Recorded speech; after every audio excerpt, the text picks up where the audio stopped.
Welcome to the channel. There is a new codex in town, an Imperial Knights codex. So today we're running Imperial Knights and a Titan.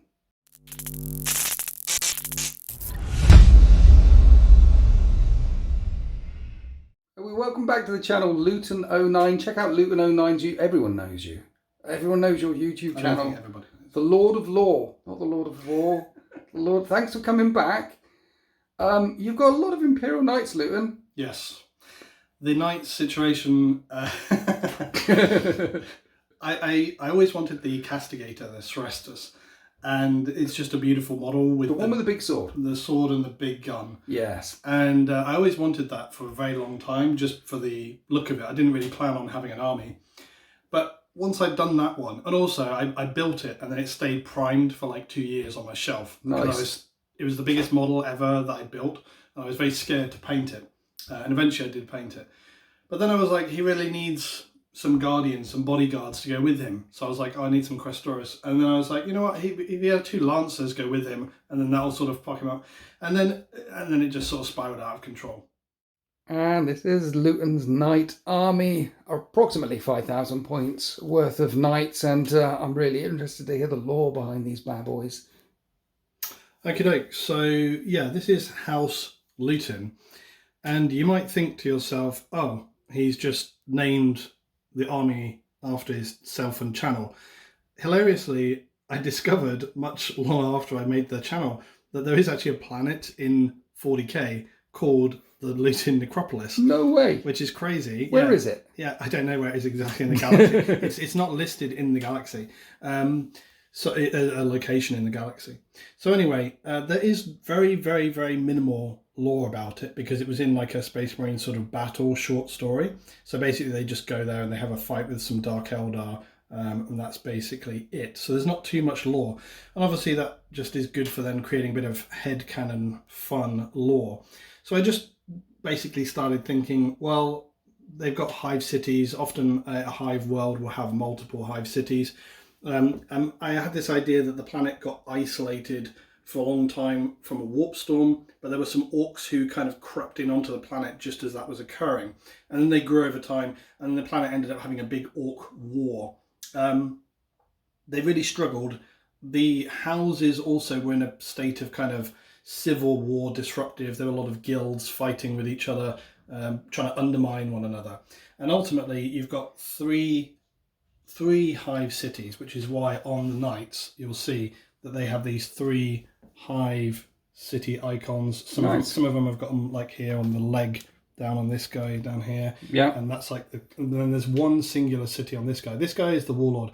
He basically came to the planet as a free blade. That's the first guy, the Castigator. Yeah, he came to the planet as a free blade around the time that everything was kicking off. And the house at the time was really struggling. They were not doing very well. The militia on the planet were not doing very well. And he was winning battles on his own because he came from a more sort of power. He was the last survivor of another house from another world. And he kind of came here just free blading around. And the house tried to convince him to join for a long time. And he was like, no, I'm just doing my own thing. But eventually he sort of saw that this was the last opportunity to really survive and have the planet survive. So he joined and basically became the new leader of the house. And multiple of the other hive cities ended up getting destroyed in this massive war that they had. So there's one singular hive city to which they now belong, and it's House Luton. There are some Mechanicus as well, but rather than being painted in the Mechanicus colours, because they're on this planet which got isolated and it's sort of all combined together, they are in the house colours, but they have got the sort of more black theme going on with them, so just a bit darker, just slight difference between them, the same as the Moirax as well. So yeah, that's basically the lore in short. So a reforged, arisen household that was once at the precipice of extinction, and then this hero turned up. But I noticed that your decals say Luton. Yeah, so again, with the custom theme, because although it does look very similar to the Hawk house, Hawkshroud, this is my sort of colours for the channel, obviously like yellow and black. And then I wanted like some custom decals done. So these are done by Scumbag Customs. I think people probably know him. You can find him on Instagram and stuff. But he does really, really good decal custom printing and stuff. And yeah, it's got my little Luton there on the knight as well. So knights pick a deed and a quality. The deed that we've both picked is if you kill a character, you get 2 CP, and all the big knights are characters. And the quality, we both pick the same deed and quality, keeps it simple. Each time models are selected to shoot or fight, you can reroll a hit, reroll a wound. Then detachment-wise, we're going with a Valor Strike Lance. Valor Strike Lance, that's the one where you can re-roll advances and all the weapons become assault, which means vehicles can move a long way and still shoot. Yep. So down on the left, we have the Mechanicum section. These look glorious. What do we got here? So these are all basically Forge World ones, or, Forge World's not a thing now, but they're resin models, so not sure how easy these are to get anymore. But basically you've got the Atropos, which is very cool. He's got some devastating weapons, scary weapons. The Styrex guys, who have basically Volkites, and this guy is the Megara one, which has like a lightning cannon. Not particularly great, I don't think, for night combat, but nonetheless, that's what he's got. They also have these gravity weapons here on this as well. Nice. And so that's Styrex Megara, and then these are the Moirex Armigers, which have conversion beam cannons, and then also the claws. Claws are very, very nasty in close combat. Yeah, all of these claws are crazy pants. Yeah. You did stick an enhancement on the Megara at the back. So we're using 2 enhancements. So he's got the Evanescent Ion, so basically 12 inches he's throwing out stealth every movement phase. That's nice. And then down here, the Imperial section, a chunk of Warglaives running around all over the place. Yeah, so you've got your standard Questorus Knights over here, Armigers and the Moirex ones here, and then the Lancers and the Sarastas Castigator. 2 Lancers. Yep, 2 Lancers because they're sort of his bodyguards, basically. See, the thing is, knights struggle in close combat because they tend not to get saves against other knights in close combat. They don't have invulnerable saves in close combat. Yes. But the Lancers do. Yes. Flat 4 up invulnerable save. I believe so, yes. They're scary. Great bodyguards for your warlord here. Yeah, especially if they can all get in together, because his sword is quite tasty as well. It's got to be one of the best looking ones, isn't it? The Castigator, a knight with a really big sword. You gave him an enhancement as well. Yeah, he's got the Iron Chalice, so basically again 12 inches he can do D3 healing essentially. So. Unless you become honoured, complete your deed, kill a character, then it's a flat 3-inch aura that he chucks out. To heal some stuff. And then just in there you've got the Castellan as well, so obviously loaded up with a lot. The only thing which changed, we noted in the codex that we're using, the new codex, basically the stats for the Plasma Decimator are the same, but its AP has increased by 1. So I'm not sure if that would kick in much, because when you're shooting, we're going to be hitting ion shields. Exactly, yeah. But all the time. Not worth mentioning, because I don't think much else has changed. No, I think basically their weapons are pretty much the same, and most of the bondsman abilities they have, because the way it works is a big knight can tell a little knight to do a thing. It's called a bondsman ability, so long as they're within 12. And the other thing we saw, it's probably not going to be relevant in this game, but most knights OC has dropped from 10 to 8. Yes. So yeah, we'll talk about the abilities and the weapons as the battle unfolds, but most of them stay the same. And this is a glorious 5,000-ish points of Imperial Knights from planet Luton. And I've got around 5,000 points of Imperial Knights as well, with a Titan, and I'm picking the same deed, same quality. So I want to kill one of the characters, I reroll a hit, I reroll a wound, and the advanced thing with assault weapons, and all of those abilities do not apply to the God Machine. Fear the Darkness. In fact, he's got a rule called God Machine, and if ever I want to spend a stratagem on him, it costs 3 times the cost, 3 times the amount. It does also have another rule so you can fall back and shoot, which is nice.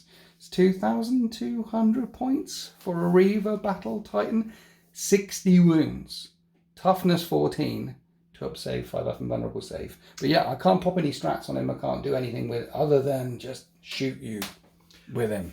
What's going to be exciting is that I also have a Reaver Titan to build. Do you? Yes. Dude, we've got to have a So Titan off. at some point that is going to happen, and it's going to be this exact same composition, and that's going to be a big battle. And I think we need to have a rule that the Titans move. Yeah. Today I don't think he's going to be moving. No. Mind you, I've got a Warhound Titan down there as well, but he needs rebasing. We need to do the rebasing. Interestingly, we didn't even talk about it beforehand. I've brought the same 2 enhancements as you as well. Yeah. So we've doubled up on enhancements here. Essentially, this one's got this is a Crusader. He's got the stealth one. He's going to be chucking out stealth.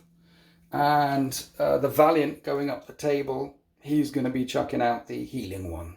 I think to be clear, one thing, although we are using the same detachment, same enhancements, it's pretty much because we're doing the big knights. Yes. And there's nothing else that makes sense. And also, Yes. because we're playing these big armies, depending on who you are playing against, what army you're against, the other detachments and stuff in the new codex would definitely come into play.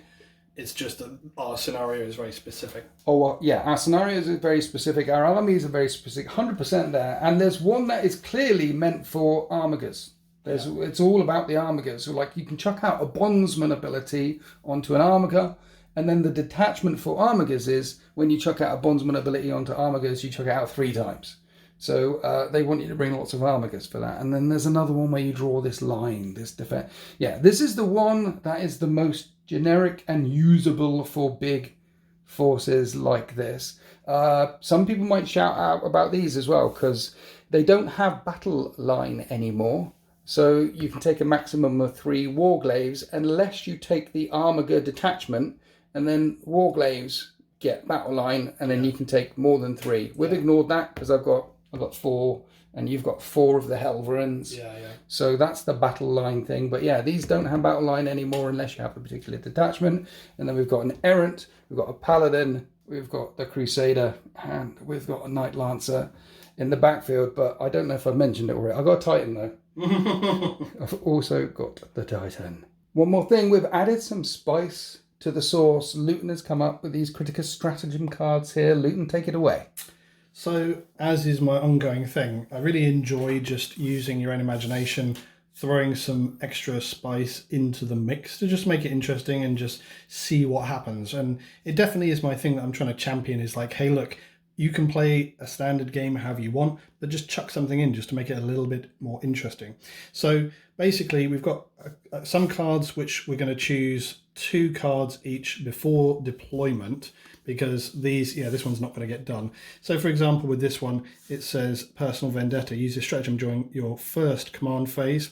A single selected unit chooses an enemy unit to become its mark for the game. When you fire, you're just getting +1 to hit, +1 to wound. But if it enters into charge range at the end of its own movement phase, it must charge that unit, and it gains +4 to its charge roll. When fighting, that enemy also suffers -1 to hit against the Vendetta unit, because it's basically like, it's so determined to win, it's going to be, really fighting very hard. Nice. Static rounds, just some good stuff to chuck in for the armigers. Plasma mines, auxiliary shields. Plasma mines, shields. There's some interesting stuff. We'll reveal it all as we go. This one's very cool. I have taken some inspiration from basically Titanicus, because I play Titanicus and I enjoy that. Titanicus is a great game. Yeah, there's a good mission sort of scenario where the game starts in darkness. Yeah. And I just took the mission scenario and turned it into a card, whereby basically at the beginning of the game you can make this battlefield descend into darkness, so they get minuses to hit. Beautiful. And you have to randomly determine how far they can actually shoot. So there's just some exciting stuff. We'll just see what happens with these. Yes. And these ones, we're going to take 1 card each battle round to see just sort of extra flavour as well. And these are basically free stratagems. Yep, they're free. We don't have to use points for them. It's just a thing we each get to just spice things up. Luton, I'm a really big fan of not just playing the book missions all the time. I mean, it's Warhammer, it's your missions, your toys, you'll play Warhammer your way. I've really thought about it a lot. We did talk about it a little bit before, but it's this thing which has been on my mind constantly, which is sort of, what is the most enjoyable, interesting way to play? I don't think there's like a best way to play, but I think everybody can sort of try and lean toward the kind of games that you enjoy more. Yep. And recently I did go to an organised event at Tabletop Tactics just to get a flavour of like how those games play out, which is a very interesting thing. Yeah. Did you have fun? It was good. Yeah, it was really good. I really enjoyed it. But the time constraints make it very, very tight, which is like not what I'm used to at all. So it was interesting to try that out, and it was a good day, really fun, great games with everybody. And it was good to see everybody and talk about their armies. And like we've said before, if you're having struggle painting your stuff, arrange a date, arrange a game, go to an event, and it pushes you. I was up till 1 a.m. painting my Doomsday Arcs the night before. How many games did you win? Any? I won the first game, lost the second one, but it was it was really enjoyable. Nice. I was pleased I won anything. So, but yeah, with games, like I've said before, I just think it is. You don't have to just play the standard mission ones like we're doing. Come up with a scenario, agree it with the person. Also, I think it's really important to have that person in their correct mind on board. I think, I've talked about this with other people, that it's very much a thing where when you're playing just the edition, or if you're going to events and stuff, people, when they're building an army, are like, well, I've got to take this, I've got to take this. Well, you end up having units that you're almost like, this is a must include. Yes. And I just think, like, whilst you don't always want to sort of severely handicap yourself in terms of playing, sometimes for a narrative game and how you're just playing with a friend, it's okay to just be like, well, for this scenario, I need to have an assassin because it's going to work for that scenario. You don't always have to cost out the points. I just think that's not necessary because, like we talked about, I think it all comes out in the wash, and it's more about having fun and telling the story, win or lose. It's just about what happens in the game. And I want to try and just champion and remind people, especially new players, try and remind because people coming in new, that's not always clear in their mind. No, it's a big sense of people feeling like, I've got to do what it says. And it's like, you can compete at 40k if you want to. You can have fun at 40k if you want. You can make up your rules. You can make up your in-house things. And I think we're both big champions on that. So. My classic Chaos Lord that I made as a kid, who had covered in acid. Right. And his rules were he can run up to a guy, hug him, and dissolve and absorb his wounds. Nice. That was a great... 1 minute. Have you still got that model? Yeah, I do. Yeah. I've remade it, but I've got the classic one as well. Can you share it? Is it really badly painted? Oh, it's badly painted. It's literally you have to share it. It's like it's a second edition Space Marine chaplain with his head cut off and a Mighty Max spider thing stuck on its head. So it's classic. Put it on the Instagram. I've got to see that. Yeah, it's good. And the battle has already begun. 5 miles out, the Auspex lit up with the engine returns. 2 miles out, and the first shots were traded backwards and forwards. Half a mile out, and we had the first engine kill. And now we're as close as Knights and Titans ever get. This is the kill box. This is our battlefield. And the Knights of House Luton have come to this battlefield because it was the site of an epic confrontation during the time of the Horus Heresy. Some massive machine was destroyed here once, and there's ancient archaeotechs buried many meters down below the surface of the field. There's an objective here, an objective here, an objective here. And Luton will score D3 points for each objective he controls at the end of the game, plus an extra D3 points if he manages to take out Fear the Darkness, my Reaver Titan. And I'm just simply here to stop him. I'll get a point for every single engine I kill. Big, little, doesn't matter the size. I'm just here to stop him.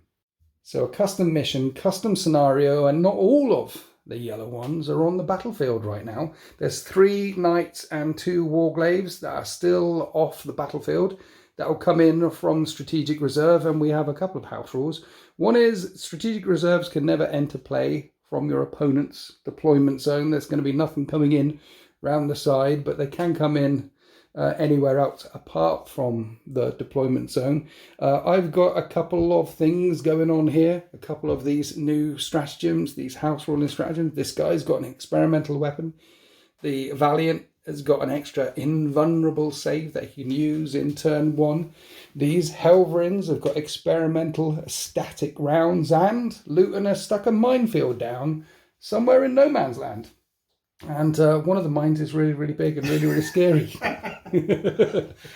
And these flaming buildings, they're already aflame. There's dust, there's soot, there's stuff kicking up all over the place. So the ruins will completely block line of sight to everything behind them. So you can see how Luton's deployed to try and stay away from the laser blasters from the Reaver Titan. And we want to make sure that the terrain actually plays a part. So we've also got another little house rule. If you can see the edge of a base, we're not going to be shooting it. You're going to have at least an inch of the base stuck out, visible when we draw a line of sight from one thing to another. Just half an inch or something like that isn't going to cut it. So our engines have already been trading fire backwards and forwards to each other. I like to think that I've killed about 28 of yours already, and you killed maybe 1 or 2 of mine. And now we head for the end game. Who has initiative? Who's going first after you, Luton? That's a 5. I've rolled a 1. Ooh. 1 minute. Where's all your range big guns, Luton? Did you put all the range stuff in reserve? I was trying to be too clever. Right. It did get put into reserve. Oh. It's fine. It will just come in later and then shoot over everything else. So it's a couple of battle grids away, already firing. Yeah. So now all I'm going to do is just move everything ready for you to shoot it now. So nice. So yes, maybe that's how we planned it. We were drawing you into the trap. Here we are after House Luton's movement phase, all the knights advancing across the line, because all the knights have assault weapons. We've got a significant cluster of threats pushing around this flank of the battlefield, racing down towards the Lancer and the Paladin. And the Atropos, using his enhancement, has stealthed up the Lancer over his left shoulder there. Down on the other flank, there is another cluster as well, led by the Warlord himself, who's ordered the Moirax straight into the fray, getting some good advance rolls there. They've got their conversion beamers, their claws, they're very scary. There's a couple of mines blinking away on the battlefield. House Luton's Auspex knows exactly where they are. They'll hit him too. I have no idea where the mines are. He's written them down on a piece of paper in the backfield. And I should shout out the terrain. All these lovely modular buildings that you see are from marchofwar.co.uk. The battle map is from urbanmats.com. One more thing. Here are the reserves from House Luton. 5 more knights flanking, ready to come in on the edges in turns 2 or 3. I have to say, Luton, this looks absolutely glorious. It does look glorious. Yeah. It also looks like ready for a bloodbath. It's going to be nice. Look, honestly, if one of us is still surviving in turn 5, I'll be surprised. What happens when they all start going critical and exploding in a chain reaction? I know, right? There's a lot of Warhammer already happening and we barely rolled a dice. Right, let's go to the shooting phase. So we're starting the shooting phase here where no bondsman orders were issued because they're either out of range or it's superseded by another ability. And we're going to start with these Moiraxes here, lighting up the errant. Conversion gun, hits on a 3. Oh, they're shooting at the... Yes. And that's a miss, but you can reroll a hit and reroll a wound every time you're called upon to shoot or fight. And where are we? There's a miss to a miss. Yeah, this guy. This guy, number 2. That's a miss again. Luke, stop missing.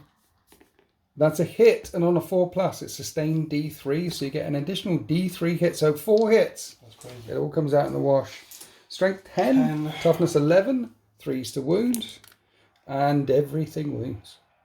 Will the Iron Shield hold firm on 5s? No, it won't. That is 9 damage. Now the Helvrins here are also lighting up the Errants. They've got that special ammo, this little bit of storytelling that we brought along, so sustained hits on 5s. Starting off with Helvrin number 1, 3s to hit. And then re-rolling one of them, and you've got a lot of sustained hits already. 5s to wound. 6 3-up saves. Take 9 more damage. Helvrin number 2, with a reroll. Experimental weaponry, doing a lot of sustained hits there. It's fragmenting a lot. Yeah, 3s to wound. There's the reroll on one of these as well. Sorry, 5s to wound. 6 more. 3-up saves. Take another 3 damage. And the errant has already been crippled. It's down to 4 wounds remaining. Now, Serestus, the Serestus Knight Warlord of this household, has got straight shots straight down the line into this Helverin. The bolt cannon hits on 3s and re-rolls a hit, and wounds on 5s, but it's twin linked, so we're re-rolling. It is -2, but you're raining firepower straight through that ruin as well, so I need 4s. And the Helverin is down to 8 wounds remaining, and he's been suppressed by that bolt cannon. He is ringing like a dinner bell. He'll be -1 to hit when he shoots back again. Good rule that. It's been hit by a bajillion shots, right? Yeah, I was just saying, I do like the lore of that, where it sort of gets hit by this hail of fire, and you can just imagine all its sensors are like scrambled all over the place. Nice. Down on this flank, there's only a few more guns left to fire. The Knight Megara can thread the needle straight through at the Valiant stood in the middle of the battle grid. Firing a lightning cannon, hitting on 3s. Those 6s are sustained. You can re-roll a hit as well. Putting 6 back in with all those sustained hits. Strength 9, 5 to wound. 5 3-up saves coming up. I failed 2 of them. 2 damage a time? 2 damage. So the Valiant is shocked by lightning and takes 4 damage. And the Errant's out of range with this big thermal cannon, but the missile might be able to hit something. It's got 3 shots with the Storm Spear rocket pod, which hit on 3s. And you can reroll one of those misses. That is 2 hits. Strength 8, you're going to need 5s to wound. And re-roll in one of them. Yeah, you made it. -2, but you're blasting halfway through a ruin. So -1. Still gets through. That's d6 damage. It's 2 damage. 1 point. That's 4 damage. So the Valiant's on 20 remaining. I have got this auxiliary shield capacitor thing here. It's a once per battle thing that I can use at some point to reduce, to give it a 3-up invulnerable save. But honestly, I'm waiting for the Castigator to turn up or something with a really, really big gun. Then we come across to this flank where both of these Helverins have been affected by Bondsman abilities. I think it's the Malagra, Atropos. Reroll all hits and all wounds against Titanic units. Using the guy here. This one, straight shots. The other one, getting a bit of cover from it. But let's do the straight shots. The Bondsman did up. Helverin first. 3s to hit. Rerolling everything. Oh, yeah. Because he was told to shoot better. And he shoots better.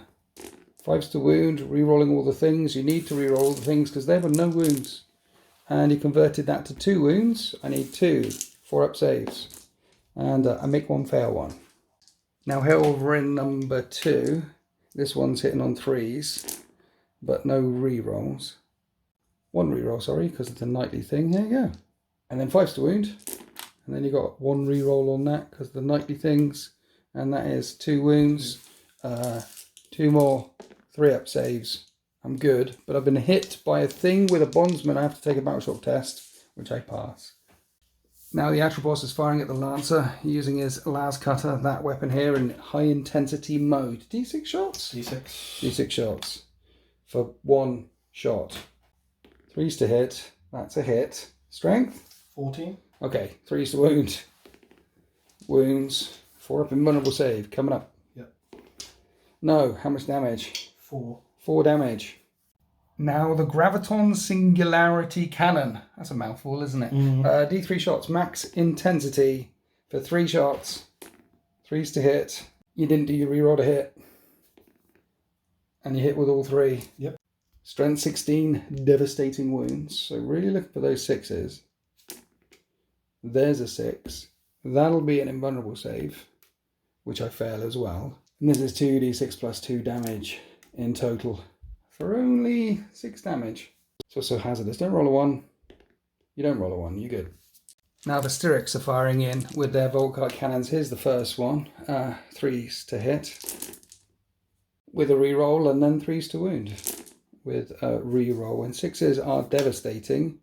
So that's quite nasty. So I've basically got 1 save, which I make, and then the other 9 damage go through.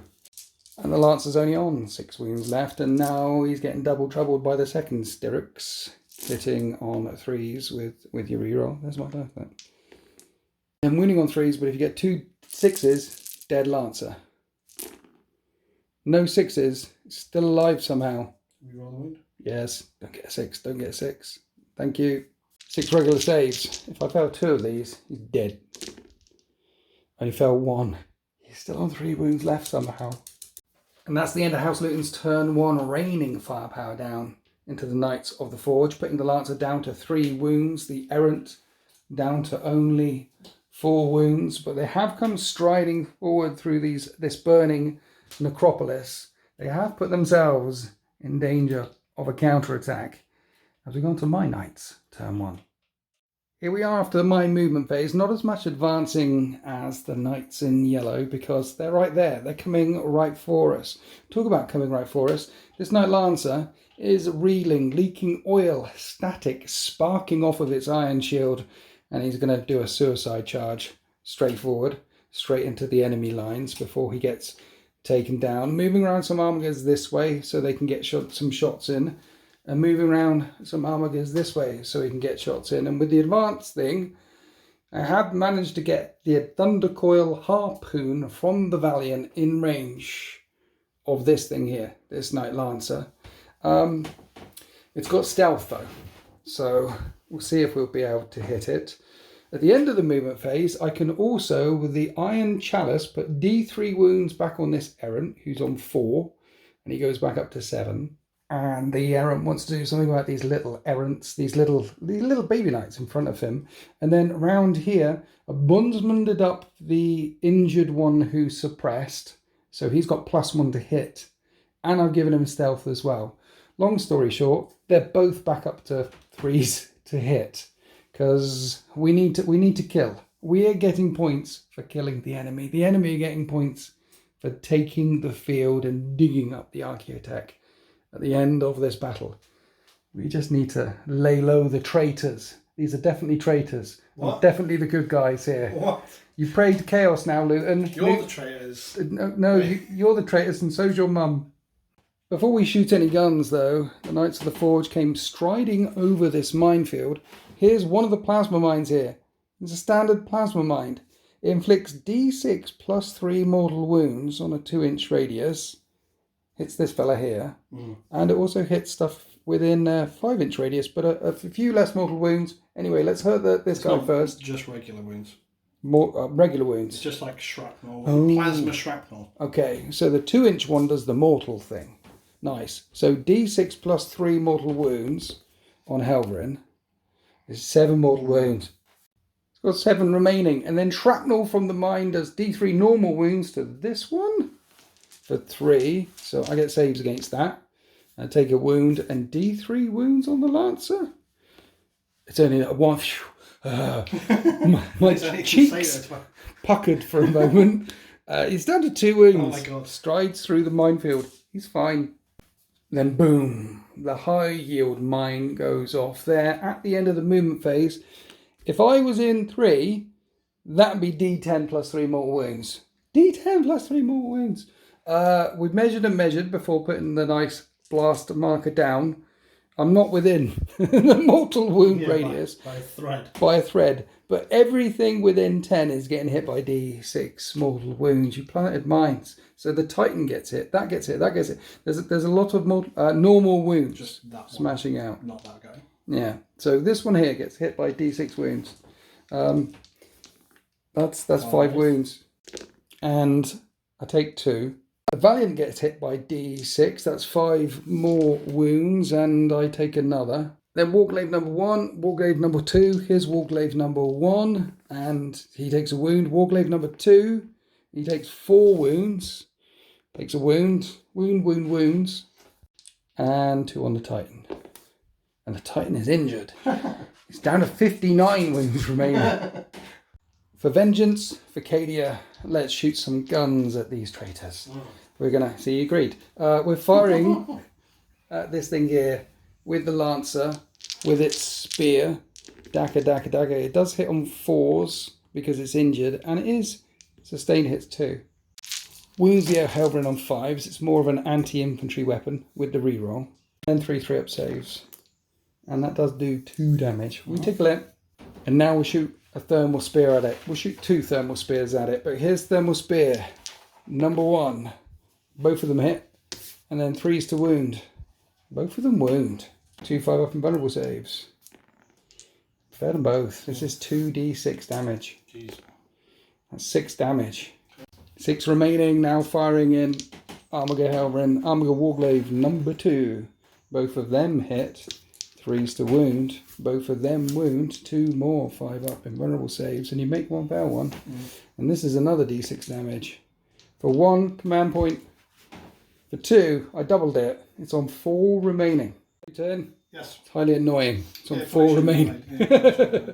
I think what we'll do is the Valiant will wash it with flame, okay? And then all the other shots are going to go into your Lancer, which is stealthed up. So the conflagration cannon washes into the Helverin 3d6 times. Oh, that's good. So we're looking for 5s to wound. I'll reroll that one because one dropped. It's only 3 wounds. 3, 4 ups, and you make them all.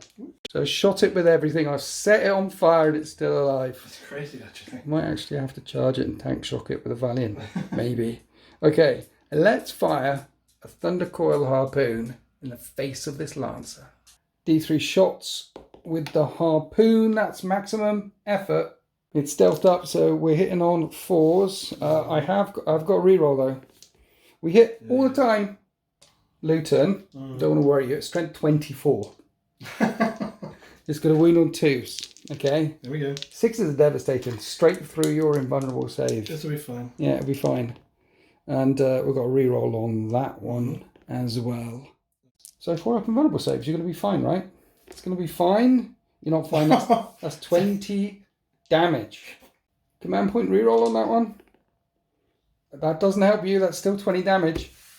So it's got 8 wounds remaining, but I've still got more guns. Twin Siegebreaker Cannon has D6 shots, and this will hit on 4s.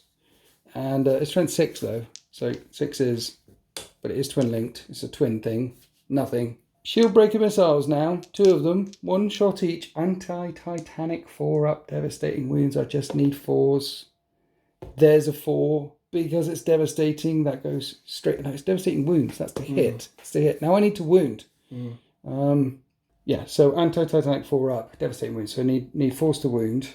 Doesn't wound. Damn it. That would have gone straight through. Okay, so we've got the twin melter gun instead. And one of them hits. It needs a 5. It's a wound. Another 4 up and vulnerable save, sir. And you make it. There's still an 8 wounds remaining. I'm going to have to divert some firepower downtown. Right, I've put these 2 armigers over here. They were going to shoot this way, tickle you. But this one is in range of the Lancer. So let's shoot at the Lancer. 4s to hit with my reroll. We both hit. The Thermal Spear will wound on 3s. They both wound. 2 invulnerable saves, 4+. Negative. This is 2d6 damage. Should be fine. It's not going to be fine. It's got 8 wounds. We're going for our first engine kill. That's 7 wounds. It's on 1 remaining. Luton. Yeah. The other one is not in range of. I can't shoot the other one in. Dear. And I got down and had a look to see if I could shoot that one on 4 wounds. That Helverin. I can't see that He's either. meant to live. He's just taken so much, and He might take a rapid battle cannon to the face from a paladin in a just minute. bounce off the. That's why they're curved like that. That's why. let's fire the other Armiger Warglade in. Let's shoot it over here. This errant might need a hand because he's reeling. He's injured. So we'll fire it down here. 2 thermal spears. You're more re-rolling. So that's 2 hits. Strength 12 into this guy. It's going to be 3s to wound. They both wound. 5 up saves. You make 1 fail, 1d6 damage. That's 6. It's a critical hit. So that one there's on 8. Before we do any of the shots on this, we'll come back over here to the Paladin. That Helverin that's meant to live. Yep, that Helverin must die. Paladin rapid fire battle cannon in rapid fire range. 2d6 plus 6 shots. No worries. That's a lot of shots. It's fine. 3s to hit you with the reroll. Strength 10. It's 3s to wound you. 1 hit the floor and the reroll. Only 3 wounds, Luton. It's fine. 3 up saves. It's not fine. That's 6 damage. He's gone. We have our first engine kill. And it didn't go boom. Now we come down here to the Helverins. What I want to do is shoot the further one, charge the closer one, you see. That's the plan. No, these guys here. Kill both of these. Push back a little bit. Good idea, because the claws. The claws are quite nasty, yeah. The claw. So we're going to put one of the Helverins into one of the Moiraxes. And we're hitting on 3s with the auto cannon, with the reroll. And wounding on 4s with a reroll. 2 4-up saves. And that's 6 damage. It's on 2 remaining. Interesting. So what we're going to do is we'll fire the Warden in next. The Crusader, sorry, because that rapid fire battling cannon, that Gatling gun is a 2 damage gun. So we'll put the 2 damage gun into the 1 on 2 wounds remaining, and the missile and the rapid fire battle cannon and everything will come back into one of these guys. Okay. So here's 18 shots with an Avenger Gatling cannon on 3s. It's really an anti-elite weapon though, so we are wounding that stompy thing on 5s, and we do wound it 3 times. You need to make all 3 5s. That's not all 3 5s. So that 2 damage weapon takes down my second kill, and then the rapid fire battle cannon coming into the Helverin in the backfield, adding 6 to this. And this hits on 3s. I'll start doing some rerolls now. And wounds on 3s. There's the reroll. 5 4s coming up.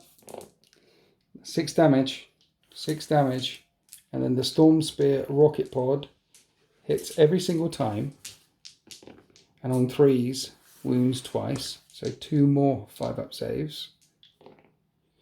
Okay, so you're taking 6 so far, plus another d6. 7 in total. So he's on 7 left, right? 7. Right, so Helverin number 2 was suppressed, but then pimped by the Crusader. So he's back to hitting on 3s, and we're going to try and kill that injured Helverin. So 3s to hit, 4s to wound with auto cannons. With the reroll, that's 4 wounds. That's another 3 wounds. Finally, we have the Knight Errant and the Titan. Now, do I be cheeky? See, he's -1 to hit in close combat, and if I don't kill you when I go charging in, it's going to sting a little bit with his Reaper Chain things. So do I be cheeky and try and shoot one of them and charge him? Is that too greedy? Or should I just shoot him, charge him? If I get both of them, though, glorious things will be sung about this pilot after this battle. So we have to go for glory. Let's shoot one, charge the other. Thermal cannon, 2d3 shots into the injured guy. That is maximum effort again. 4s to hit because his stabilizers have been nerfed. Do the reroll. 3s to wound, 2 wounds, 2 invulnerable saves. Make 1, fail 1. And it's got experimental weaponry, so it's d6 plus 1 damage. For 6 damage, we kill the Helverin. Now last thing left to shoot is the Reaver Battle Titan, Fear the Darkness. We've had 3 engine kills so far, but they've only been Armigers. And that Lancer's on a wound, right?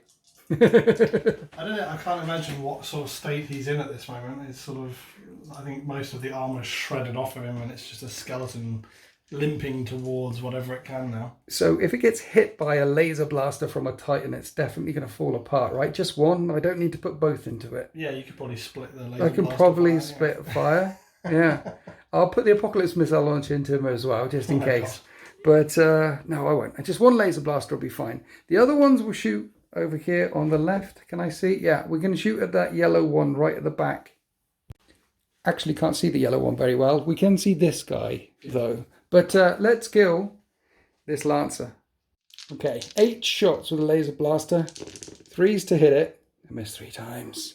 It's strike 20. It's still 3s to wound it. I just need 1 of these to get through. 3 of them get through. You got 3 4+ invulnerable saves. You can't fail any. And you fail 1. I like how it's 2 4s as well. Does this one blow up? We haven't had any explosions yet. This one doesn't blow up. No, he just gets shot into lots of pieces. Yeah. Right, laser blaster into the Stixie, the one on the left. Right, that many hits. Strength 20. We wound all the times. 5 5-up saves, Luton. Feeling confident? Yeah, no problem. It's a Titan hit. Oh dear. Oh dear. So you just saved 1. Yeah. Do you want to know what it does? Yes. D6 plus 2. Oh, lovely. So 4d6 plus 8 damage. Yeah, will be fine. Math? It's 24 damage, Luton. What's it doing still stood there? It's got 2 wounds left, but I like to imagine it's just basically sheared like half of it off. It's dripping liquid metal now. So the Apocalypse missile launcher rains fire down on it from the sky and hits, well, has that many shots. hits on 3s. This is designed to strip void shields though and hurt infantry. It might not hurt your knight because it's strength 7. So you need a 5 and it's -1, but you got a lot of cover. So 3 up saves, but you fail 1, I kill it. You don't fail any. It ducks left and it's fine. Well, I say fine, he's hopping around on one leg. It's fine. Took a Titan hit though. We've got several knights, like, yeah, who are like on extremely crippled status. Yeah. Talking about knights on a crippled status, this Lancer needs a 6-inch charge to charge that one. That's a 7. Then round on the other flank, the Errant couldn't fail the charge into the Morax. But we have to start back over here because Lancers have a free tank shock. So on 5s, I'm going to do mortal wounds to the Atropos thing. Posse. Atropos thing? 1, 2, 3, 4, 5, 6. That's a many mortal wounds. So it took a lance through the gut and now we fight. Normally hits on 2s, but getting on 3s because he's injured and staggering around. Then we have the reroll. Everything hits. That's a lot. Yeah. Well, the other thing is, it's sustained. It's sustained hits 2 in shooting, not in close combat, because that could have been right. It is strength 20 though. Yeah. So 3s to 1 hit the floor. So I'll re-roll, and then the one that hit the floor was that. That's 3 wounds. Yeah. AP -3, but a flat 5 up and vulnerable save on these forge things, and that is 16 damage. It's not dead. It's still alive. 5 wounds remaining. Before we go on to the other fight, let's do the fight back here, because it's only got legs, right? It's only going to be kicking out, surely. Hasn't got any close combat stuff. It can just point this up and fire point blank into its face. It can use its gun in close combat. It can, yes. Glorious. So what does it do? I think it's because it's a las cutter, so it can carve. Is it literally called a las cutter? Yeah, so it's like a laser cutting. It's like a beam weapon. That makes sense. So it could aim up and just core it. This is going to sting. So you're doing low intensity. Would normally hit on 4s, but I'm Titanic, so you're back to hitting on 3s. Yes. Yeah. Bzz. And you got a reroll with that. That counts. That's fine. Everything hits then with a reroll. Sustained hits 1 as well. Yeah. You just got 17 hits. That's quite horrifying. He's very angry. And it's +1 to wound against Titanic stuff at strength 7, so it's going to be 4s to wound instead of 5s. Yeah. Yeah. 2 damage a time. 8 4-up saves coming up. New. Dead Lancer. Is my knight the first knight to explode? No. So explosions, death and destruction reigned on this side of the battlefield. That one's on 2, that one's on 5. A Helverin's gone, my Lancer's gone. This flank is suddenly opening up all of a sudden. Then we come around to here, where this Errant wants to reap a chainsaw with this little baby knight in front of him. He's going to kill him. 4 attacks in strike mode. 4s to hit. Got my reroll. I hit 3 times. Reaper Chainsword strength 14. So 3s to wound. With the reroll. Then I think I need to... No, it's -4, 6 damage. So that's 12 damage with no save, which would leave it alive. So I kept a CP in my pocket. Need to CP reroll this one. I need a 3 to kill it. Otherwise it's going to fight me back. And it's got a really nasty claw. I kill it. I kill it. It's 18 damage. Don't panic. No one panicked. Everything's fine. And I would say that the counterattack from the Knights of the Forge was fairly successful, taking out 5 enemies, losing 1 in return. But there are 5 more enemies in strategic reserve that can come on the battlefield this turn. Bonus points for taking down the Lancer that was here. Otherwise it'd have gone charging up and just killed my Valiant with 1 hit. At least we triggered both of those mines, so there'll be no more mines exploding. Other than the 3rd one. Other than there's another one out there. There's a third. Okay, we haven't triggered all the mines. There's a 3rd mine out there. It's definitely split into 2 halves though, the left and the right flank. And then at the start of every battle round 2, we're taking some more magic stratagems. Yeah. And we randomly draw, and I got Vindictive to Demise. So when you charge me, I can choose to overload my reactors and blow up. Yes. Which is awesome. Mind you, not so awesome because say you charge me and whiff all your attacks. then yeah, I like the idea of it being like a last stand. So if you've got like an armiger or something who's like got a wound left, right, and then you charge it for an easy kill, and it goes not so fast, and it just sacrifices itself to deal a lot of damage. 6 mortal wounds and 2d6 wounds. It's the whole reactor exploding all over, right point blank range as well. I like it, yeah.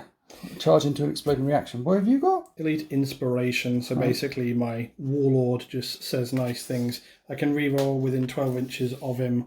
Reroll hit rolls of 1 when using ballistic or weapon skill. Any within 6 inches of him can reroll hit rolls, and they also reroll wound rolls of 1. That's nice. I like that. Just for this turn. Very inspiring. Start of turn 2, both of our forces have honoured. We have completed deeds. We've killed characters. All the big knights are characters. So we're honoured, and we both receive extra command points. And then the Knights of House Luton come striding on to the battle grid. The gun knights have finally joined in. The Dominus and the Paladin in the backfield, looking straight up the centre. I do have auxiliary shield capacitors standing by on the Knight Valiant, just in case it gets lit up this turn. A bit of a conga line on this flank, pushing through to try and engage the errant over here. And on the other flank, we have the Atropos, we have both of the sticks, and then 2 Armigers came on, and another knight. Then enhancements were given out. This fella made this one here stealthy by overloading his shields. A flickering array of light explodes from the front of him, and the Warlord over there has told the Atropos to recover 3 wounds with the Iron Chalice. Up to 3 wounds now because he's honoured. As for bondsman abilities, this Helverin's got +1 strength and AP. It targets the closest thing. This one is re-rolling all hits and all wounds against Titanic units. Fortunately, there's a lot of Titanic units for it to pick on. And then you spend a point on a stratagem for Vow of Retribution. And these 3 knights here, because they're in a line, they've all got lethal hits. Yep. And we're going to start the shooting phase down here with Warglaive on Warglaive action, firing a thermal spear in, which hits on 3s, and they both hit. At strength 12, this wounds on 3s, and they both wound. I need 5 up and vulnerable saves. Make one fail one. That's going to be D6 damage. For 4 damage, it's on 3 left. All of our knights have got melters on top. Where you see stubbers and things, ignore that. We've brought the right tools for the job. So you're firing the melter in as well. And that hits. This one will wound on a 4 though. And it does wound. We've only got 3 wounds left. Please make a save. And make a save. You're going to have to shoot the second one in if you want to kill it. I think that's going to be not rotating iron shields here, waiting for something else. Okay, second one, target number 2. 2 shots. Oh, that's the melter on top? Oh. No, it's for the first thing. Right. That's a hit. You get a hit and you can re-roll that 1. 2 hits. 3s to wound. Re-rolling the 1. Yeah, both of the wounds. 2 more. 5 off and vulnerable saves coming up. And make one fail one. D6 damage for 4 damage. Dead Armiger. And that one blows up. Ooh. We have our first explosion right in my lines. The explosion took 3 wounds off the Armiger next to it and 2 wounds off my Knight Paladin here, which is now being lit up by this Helverin, which has been told to shoot better from the Asterix. The big knight. You're hitting on 3s and re-rolling one of them. Re-rolling all of them. Re-rolling all of them, which is good, yes. 5s to wound. Re-rolling all of these as well. Converting 3 more, so these are all 4 up saves, and that was bad. That is 12 damage. Yeah.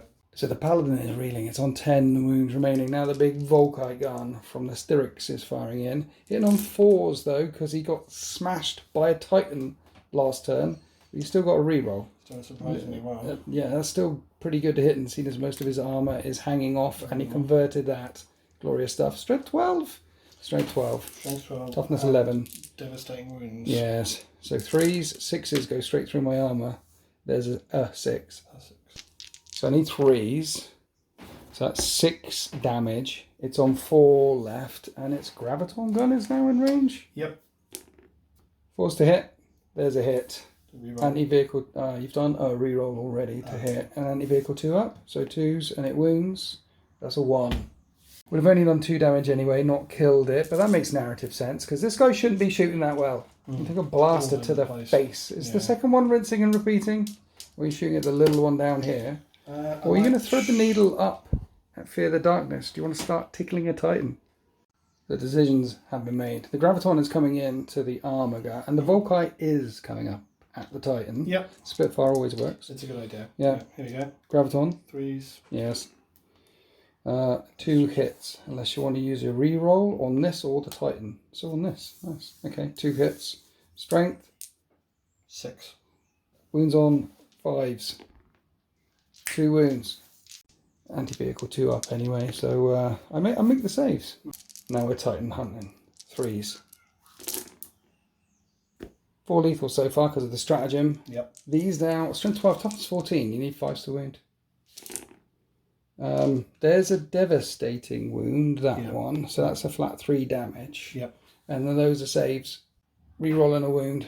Doesn't matter. 3 up saves. I feel like Night Titan should have 2 up saves or something, but it takes 6 damage. Now these traitors are chanting, the Emperor must die. The Emperor must die. And this Paladin must die on 4 wounds remaining.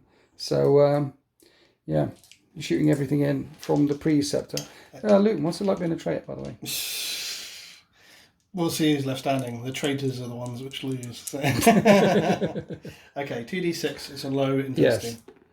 That is 5 shots on low intensity. I like that bit in the end of the death. It's like the Emperor must die. The Emperor must die. And then you're free to kill the Keeler at the end. The Emperor must live. Very chant heavy. Yeah. 3s. 4s. No, 3s on him. Yeah, and that one's lethal. And there's a reroll. So 1 auto wounds. And the other 3 are strength. Just 7. So 5s to wound. Strength 7. There's a couple of wounds. That's a failed save. 2 damage. Still alive on 2 wounds left. Here come the rockets. 3s to hit. There's a lethal. So it hits, it wounds. I need to make a save of a 5. Do I command point this? I think I might need to keep my command point for something else. So it's D6 damage. Let's see if you kill the Paladin.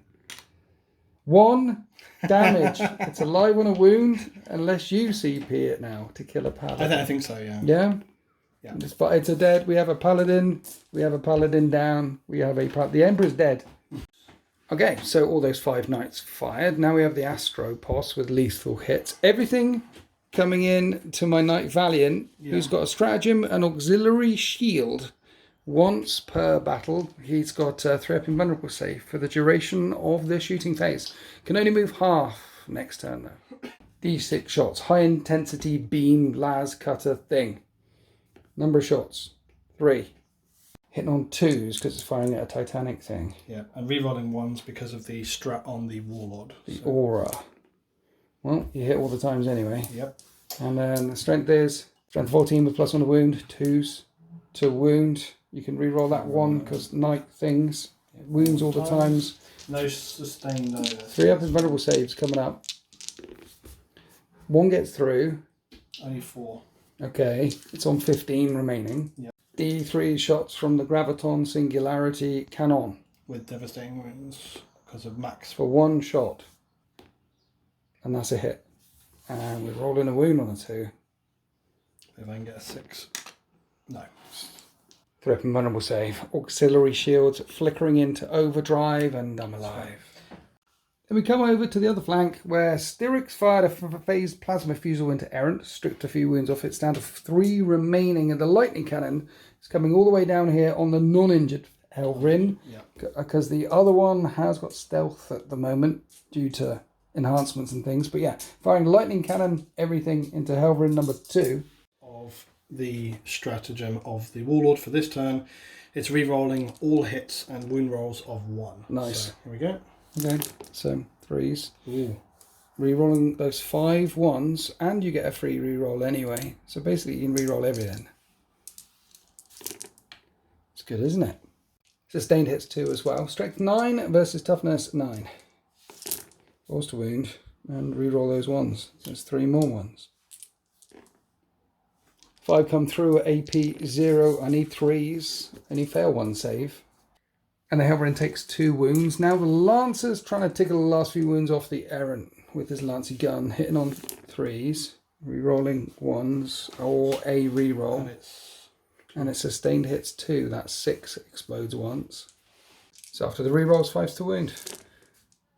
And a re-roll. You get 1 more re-roll. No. 2 wounds. So that's 2 5 wounds. Oh, 2 wounds, yeah, sorry. Oh, 1 wound left. Oh. Finally, we're on to the Errant, and Luton is splitting fire all over the place.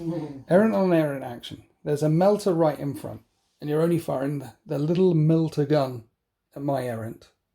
But you hit on 2s, it's the closest thing, and that's a hit. It's not a 5, unless you want to spend your re-roll now. Yeah. It's, no, that's the re-roll, wasn't it? Come out. Yeah, the wounds. A 5. I need a 5 to keep the Errant alive. It's not a 5. Do I command point that? That means then you'd have to charge him. Oh no, no. We're not coming. No, but we do explode. But no one's within 6. So there's an engine kill. That's the first of its 3 targets. The Storm Spear rocket pod was coming into target number 2. The Helverin back here. Yeah. Here we go. So 3 shots, and one of them hits. It's going to need a 5 to wound. I'll re-roll the 1 because of the aura. Yeah, 1 hit. Doesn't wound. Okay. And then the thermal into that dude. Thermal cannon was coming this way. Yep. I'm spending a ZP to rotate iron shields. Try and keep the little guy alive. 2d3 shots. That is 5 shots. 3s to hit. Re-rolling the 1. That is 3 hits. And at strength 12, you're wounding on 3s. Everything wounds. But I did rotate iron shields. I got 4 up and vulnerable save. Doesn't help me at all. I rolled 2. There's 2d6 damage for the thermal cannon. For 8 damage. Now Armiger Warglaive has dropped down to 5 wounds remaining, and now the Warlord is blasting his gun straight down at it as well. Bajillion shots hitting on 3s with a reroll. We got 5s to wound with that, but it's twin linked. I need to make 10 4-up saves. I only had 5 wounds left. 2 damage a time. That's 10 damage. Kill another one. That one doesn't blow up. There's still 3 engines left to fire. This Helverin thing and the 2 in the backfield. The Helverin, though, has only got his eyes on this Valiant here. Hitting on 3s. Sustained 2 because of its special guns. No 1s to reroll. Oh yeah, but you're re-rolling all the hits because he stood right next to him. So, okay, didn't convert any there. Just 1 more. Yeah, just 1 more.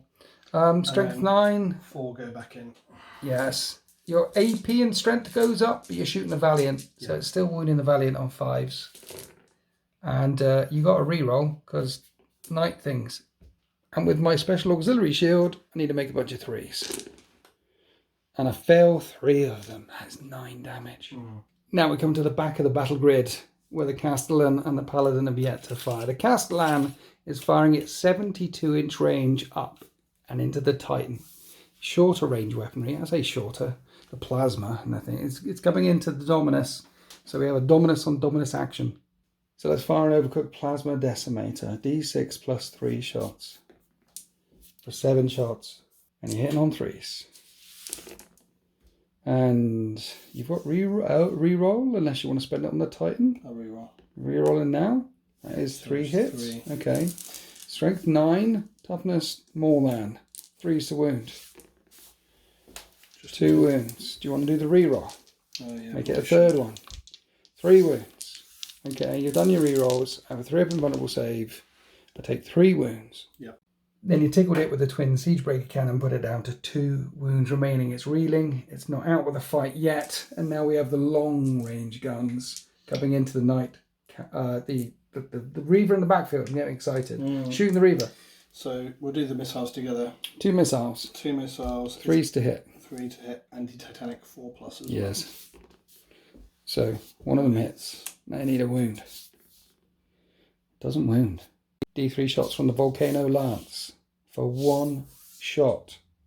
3+. No. That misses as well. And the Castellan came striding onto the battle grid and failed hard. Yes. So his wingman, Goose here, the Paladin, is going to put everything into the Valiant. He's shouted across. He's like, you know, Weapon jam, bring it down. We've it down. failed. System failure. Yeah, he can't split fire onto the Titan, so that's everything on it. For the battle cannon. Okay, it's 2d6 plus 3. You are in rapid fire range, so you get to roll another d6 plus 3 rapid fire. Yeah, that is 18 shots. 3s to hit. Rerolling one of them, and then 5s to wound. 5s to wound. He's a tough, chunky boy, and one of these is a reroll as well. I've got 6 3-up saves. Fail one, he's dead. I fail many, he's many dead, and he goes boom. And the explosion puts the armor gun next to that Dominus down to 7 wounds remaining. That was painful. So you have 3 big engine kills this turn. And 2 little ones. And that's the end of the shooting phase. And there is a charge over here. It is a 10-inch charge if you want to charge the Armiger, and that's a 6. You can command point re-roll it if you want the movement. No, you've done enough. Done enough damage. And that was the end of turn 2 for the Knights of House Luton. And considering you didn't kill anything in turn 1, killing a lot of stuff in turn 2. There's a lot of random buffing, I think, going on. Yeah. Right, I need my Titan to do some serious work. I need to push back and push back hard in the Knights of the Forge, turn 2. After my movement phase, I only moved 3 Knights. This one are running forward, doing a Gandalf thing to block the pass. Who shall not pass? And then the 2 ones over here switching around this way, because my goal is to kill as much as House Luton as possible. Every single one that I kill, I get a point, and I'm on 5 points right now. Luton can kill, unless he kills all my army and tables me, unless he takes down the Titan as well, then that's an automatic victory. But if the Titan somehow lives, then each of these objectives that he wants to dig for the Archaeotech from the time of the heresy, they're only worth d3 each. Yep. So there's a potential you could roll a 1-1-1 and the Titan still lives. That's a potential for me. You've got 5 so far already. Yeah. 5 points so far. I'm winning. 5-0. Theoretically, you could be out OCing me already, like victory pointing me already. Yes. So, and the the Reaver has barely taken much damage at all. So. It's just taking 7 for now. Yeah. Yeah. But to be fair, you haven't targeted very much because you were killing away all the chaff. You did a lot of killing away of all the chaff. So now we need to strike back. The idea is this one stood here to block any potential charge this way, to slow you a bit. This one stood here to slow you a bit this way. He gets sustained hits if he stays still. And then round here, shoot one, charge another, maybe? So let's shoot this one. This one's got stealth. He's been stealthed up. He's on 2 wounds. He should be dead. And this Armiger Warblade wants to shoot in. And we hit on 4s. I've got a reroll. Damn it. That's fine, that's fine. I've got the one right in front. He'll shoot in and charge another thing. This will work because everything's in melter range now. The melter on the top hits and doesn't wound. Let's re-roll it. Let's re-roll it now. It does wound. 5+ invulnerable save on your Styrics. Or he's dead. This will auto-kill him. He's dead. That auto-kills him. Please don't blow up. Please don't blow up. Actually, I don't mind. It does blow up. Everything within 6 inches is going to take d6 damage here. This is going to sting. Then, see, the first one didn't miss. No. What the first one did is he combined his shots with his buddy over here into the plasma heart of that knight. And when it went boom, my little Warglave's on 6 wounds remaining. This one's on 10. That one's on 8. That was a big explosion. To be honest, it was a Forge World, like, sort of Mechanicus weird knight thing. Yeah. So I think its reactor was quite powerful, but it literally has, like, shredded through all of these. So that stung a bit. Everybody is wounded now. Yeah, that makes it a bit easier when I charge him to hurt him. So, okay. Come around this side. You did a CP on giving stuff lethal hits. I'm going to spend the CP on giving both of these here lethal hits. Yeah. And then we need to light up the front rank right there. The CP is called Vow of Retribution. This one's got punishing salvos, the Knight Crusader. So basically, 6s are sustained and lethal into the errant. That's just 1 lethal or sustained. This is the Avenger Gatling Cannon, so it needs 5s. And that's 5 up saves. And, That's 8 damage on the errant. Then 2d6 plus 6 shots with a rapid fire battle cannon. And we're hitting on 3s. We've got out. We'll just start doing the rerolls because those 6s are sustained and lethal. We need 5s to wound. Let's do a reroll. You need 6 4-up saves. There we go. And each of them is 3 more damage. So that's 9 more damage. 9. So 9 wounds remaining. Then the Storm Spear rocket pod hits, lethal, sustained, and wounds twice. 5s for this. Negative. D6 damage for 4 damage. Dropping it down to 5 wounds. That was good, wasn't it? That was very good. So let's shoot at it with the Helverin with sustained hits as lethal hits as well. With Vow of Retribution. And he was told to shoot better by that guy. That's his bondsman ability, so he's hitting on 2s. And re-rolling that one. And I don't get any lethals. It's 5s to wound with a re-roll. We have 2 wounds. These are 2 4-up saves. It could happen. It does happen. That is 6 damage unless you CP re-roll it. I better do one. Yeah. No. It does happen. That is 6. He's dead. Does it blow up? No boom boom. So that was good. Didn't expect to have a Helverin left to fire with. No. I've got a Helverin left to fire with. That lance is really quick. Let's start. Oh, no. 1 minute. That fella's on 4 wounds left over there. Oh, no. We'll shoot at Well, him. you didn't see that. The astropod. What's over here? Like the Reaver Titan can't see him because we've said, I know that all these flaming buildings. I should have put the dice here. Hidden them in there. Let's shoot you. Yes. 3s to hit with the reroll. Only hit 3 times. That was lots of 1s and 2s. Don't tell anyone. It's embarrassing. With a reroll. I do 2 wounds though. If you could roll 2 4s, that would be lovely. I did it! I did it! I did it! The Emperor protects. This is what happens when you follow Horus, Lupercal and stuff like that. And it's another explosion. It's another... These Mechanicum reactors... They're unstable. Someone needs to put a chit into health and safety. Let them know that this is... It's also Deadly Demise D6 plus 2. What? We did the explosions. Only 2 knights were in range, in fact. That Helverin has dropped down to 6 wounds remaining, and I haven't even shot it yet. The Asterix next to it has lost 5 wounds. I killed 3 big knights, and I haven't even fired the Titan yet. So let's fire the Titan. Now, we're saying that these are big flaming buildings, completely blocking line of sight and Auspex. I'd like to shoot the Lancer, but I can't see it. There is a Castellan down the other side of the battle grid, and though it whiffed last turn, it's not going to whiff twice, is it? So I'm going to put both laser blasters into it. That's mental. Yes, let's fire everything at it.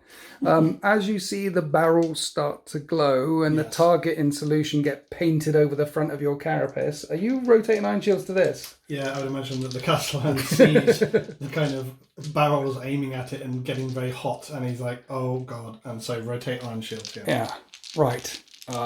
This should be good, shouldn't it? It's, yeah. 3s to hit. I kind of genuinely wanted to kill it. So. Strength 20. No problem. 3s to wound.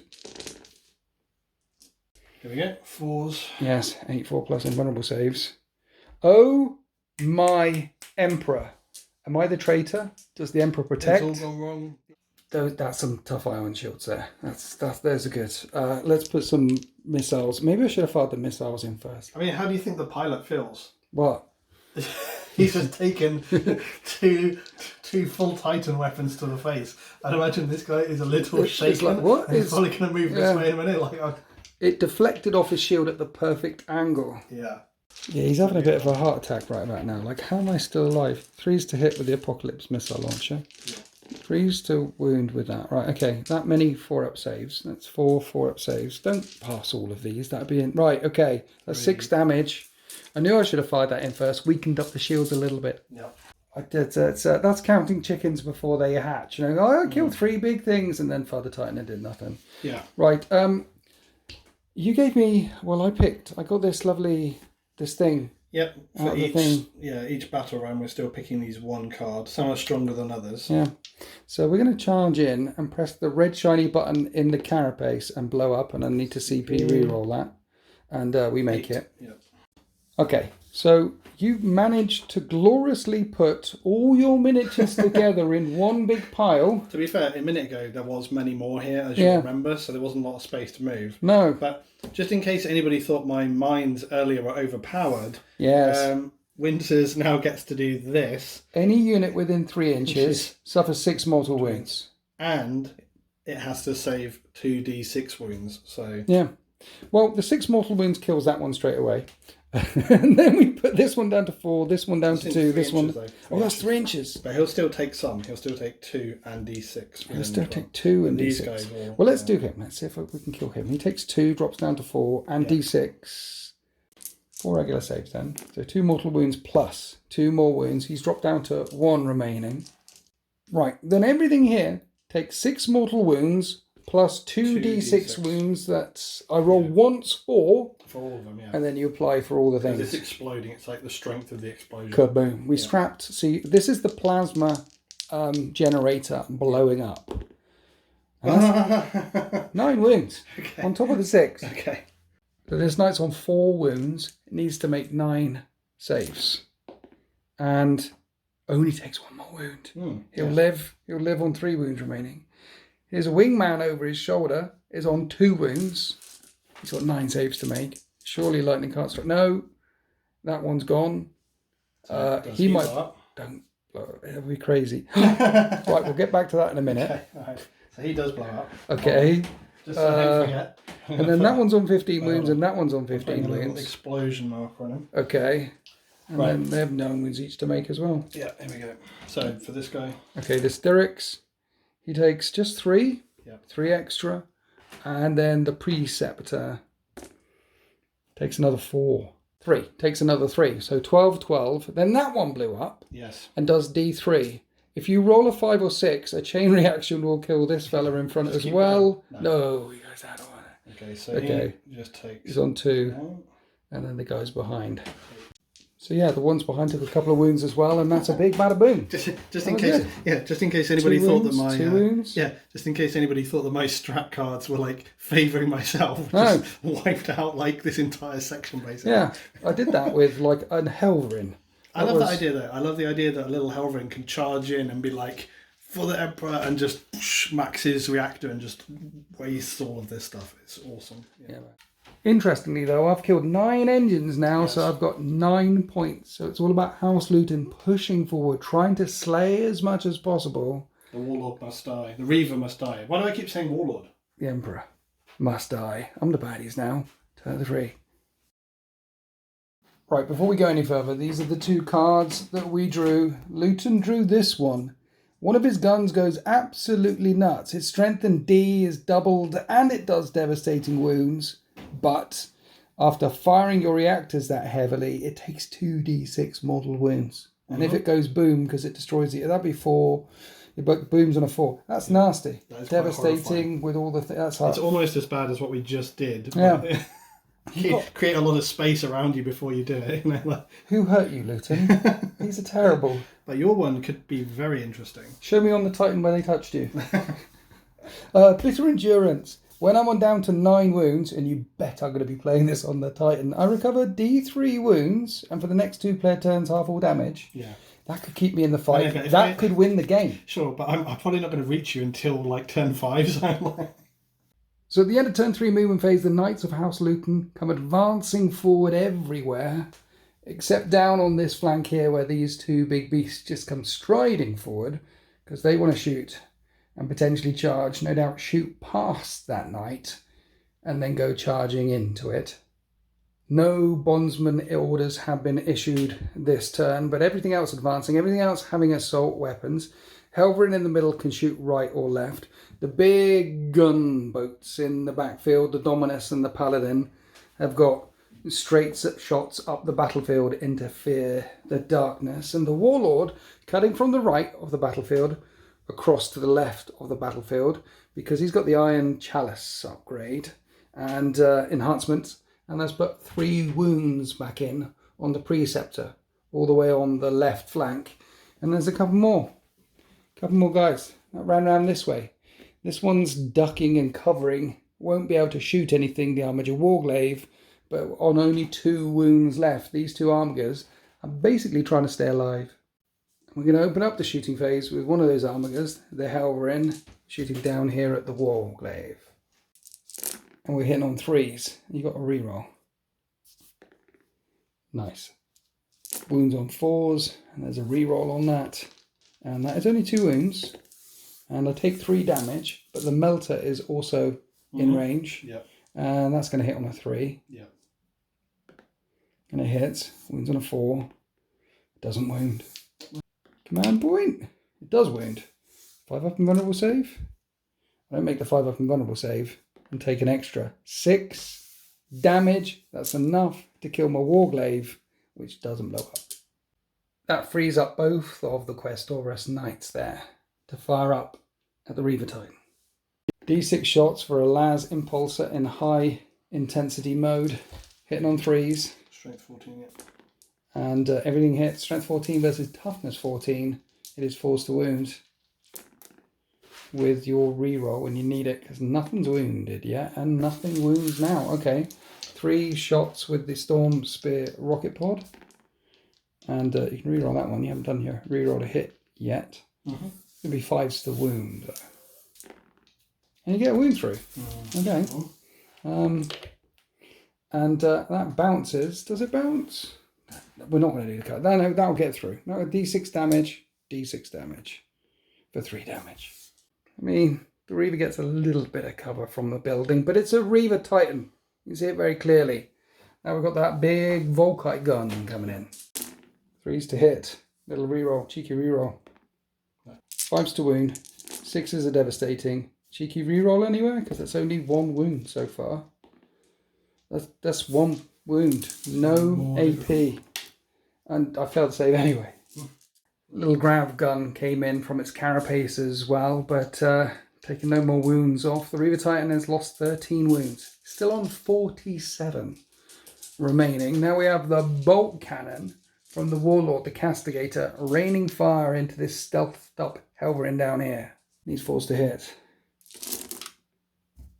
With the reroll, and then 5s to wound, and then re-rolling everything because it is twin linked. So 4 wounds so far, 4 wounds in total, AP -2. Yep. There's a lot of building that you're shooting through, so AP -1, and it takes 2 damage.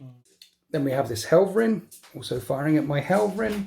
This is one of the ones with that special ammunition that we gave it at the start of the battle. Yep. So hits on 3, sustained hits 2 on 5s. There's only 1 5. So those 2 hits go back in, I guess. 4s to wound. 2 4-up saves. Take 3 damage. It's on 7 remaining. And that Helverin is attracting a lot of fire. The Styrax with its lightning cannon with sustained hits 2 is also firing in. And hits on 3s. Then re-roll, and then strength 9, toughness 9. 4s to wound with a reroll. AP nothing. High volume. Low damage. How much damage? And those shots drop the Helverin down to 3 wounds remaining, and then we put the phase plasma fusel in and a cleanser, hit this thing. All the other shots bounced essentially. So that's the shooting from the right, the left and the centre. And now we've got the big guns in the backfield. And they've made a vow. 1 minute, we need to do the Lancer shooting the Helverin right in front. It's on 3s. And you got the reroll. And it sustained hits 2. Yeah. So actually that is 2 more, 4 more hits. Yeah, 6 so yeah, 5 to wound, yeah. With a reroll. 2 wounds. 2 saves. Yep. So back to the backfield. Vow of Retribution enacted for lethal hits. Yep. All the guns that are in line of sight and range for the Dominus. Yep. And coming up, Fear the Darkness. Plasma Decimator. Adding 3 to this. Hits on 3s. Lethal hits. No lethals there. Using any of the rerolls yet. I'd keep it for the shield breaker personally. Yeah, right. Strength 9. 5s. There's a wound.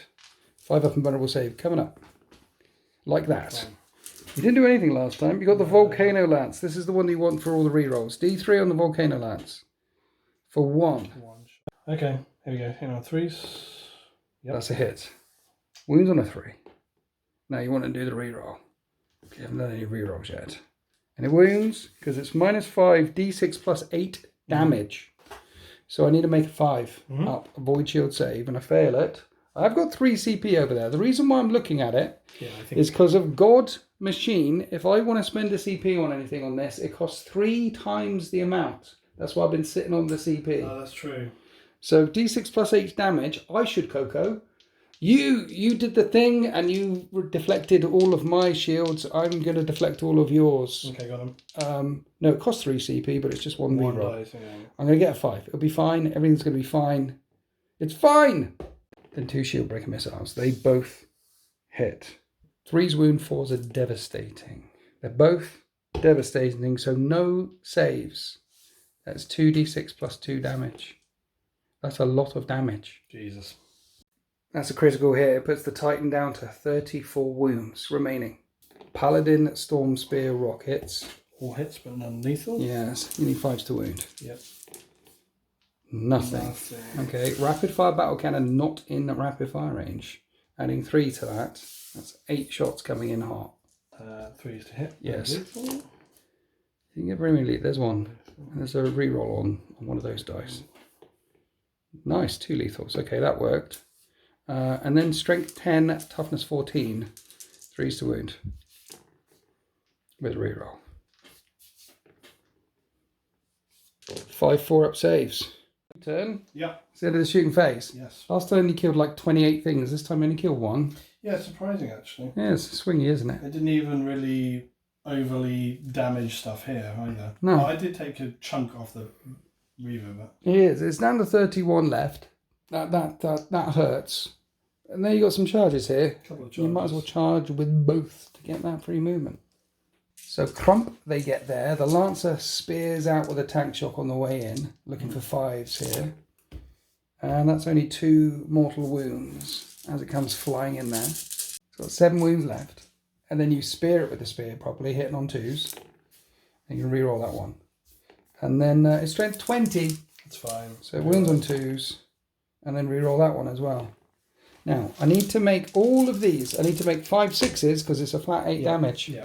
So have you ever seen someone roll a Yahtzee of 6s before? Oh, it's so close. Line up. Boom. Oh my god, so much blowing up today. Explosions happened. A wound went on each of the knights, and that is the end of House Luton's turn 3. The Reaver whiffed last turn. The Reaver cannot whiff 2 turns in a row. Nuke stuff. It needs to nuke, and it needs to nuke hard. As we go on to Knights of the Forge, turn 3. In my haste to advance and destroy that little armiger, Yeah. I did forget that there was a mine still on the battlefield.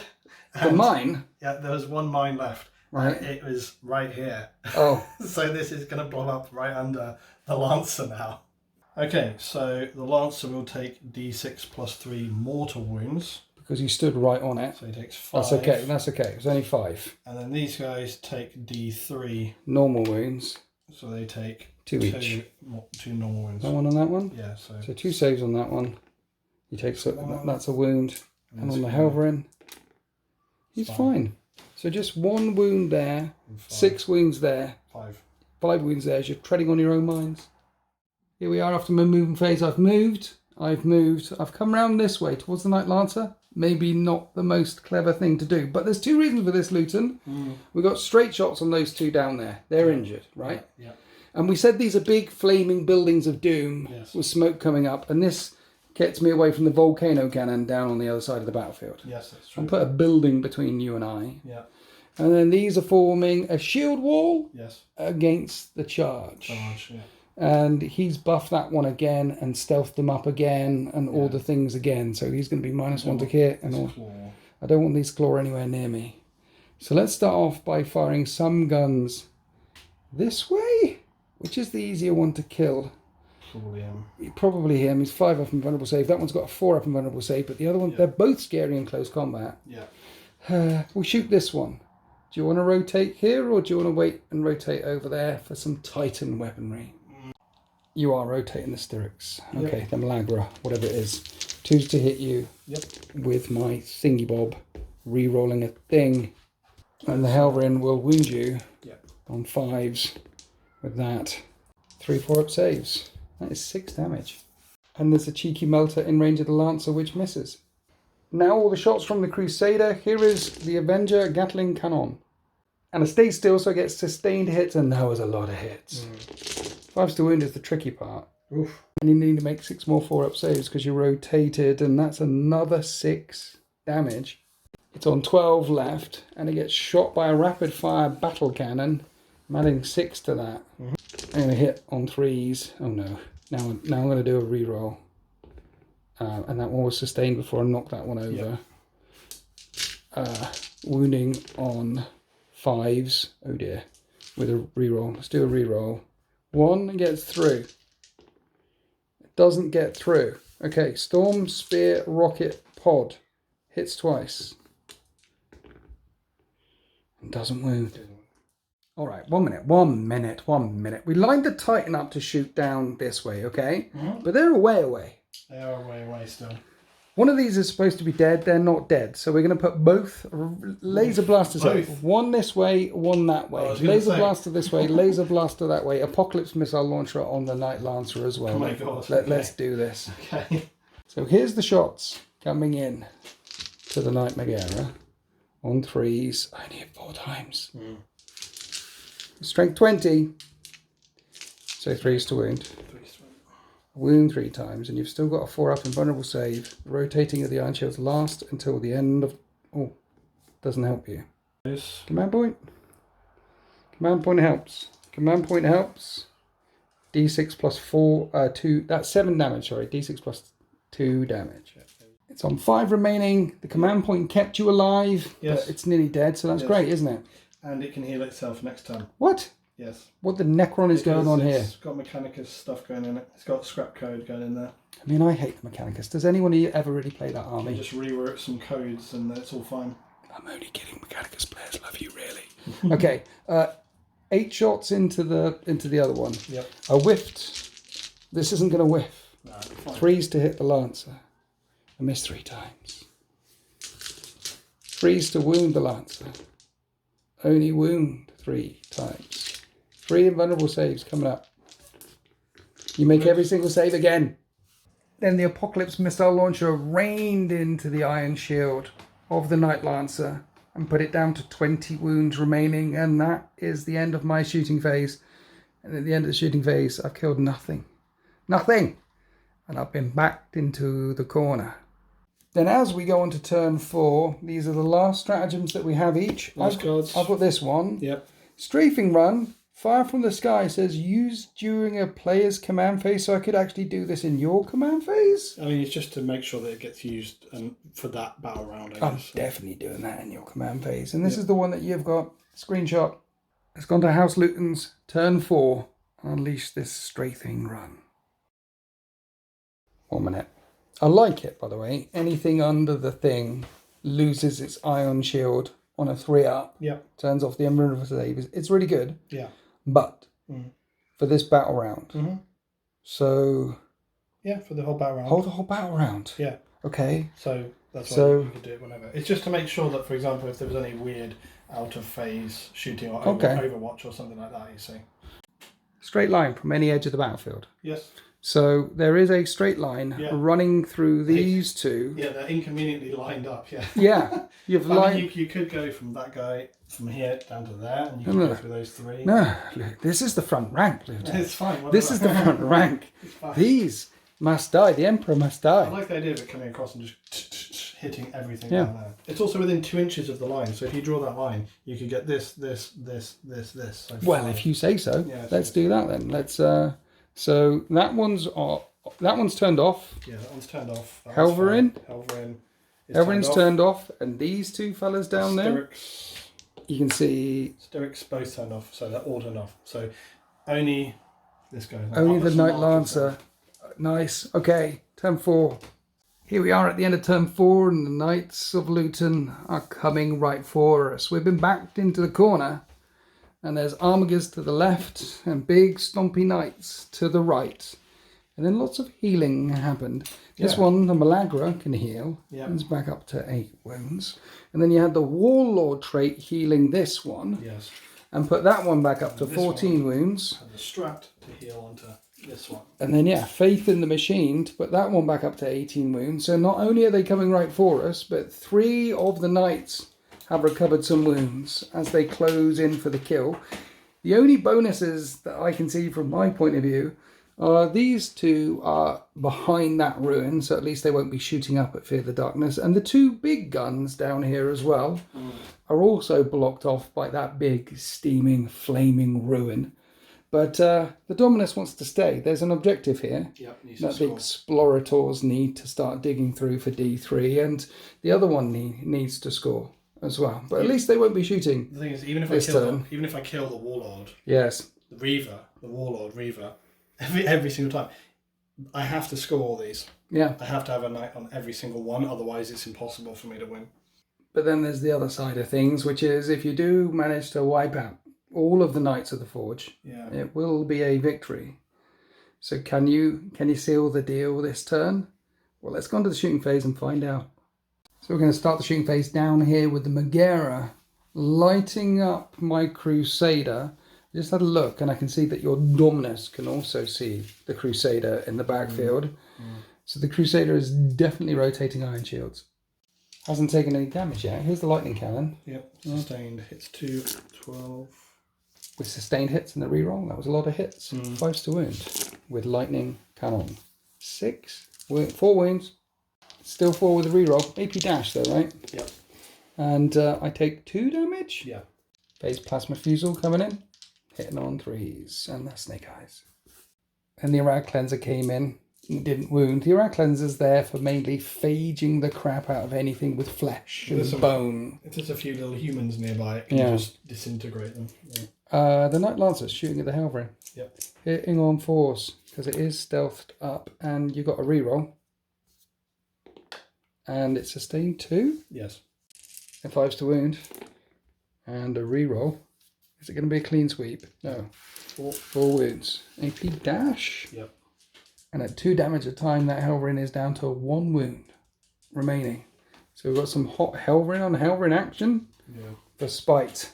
For the War Master. Who is the traitor now? I've lost count.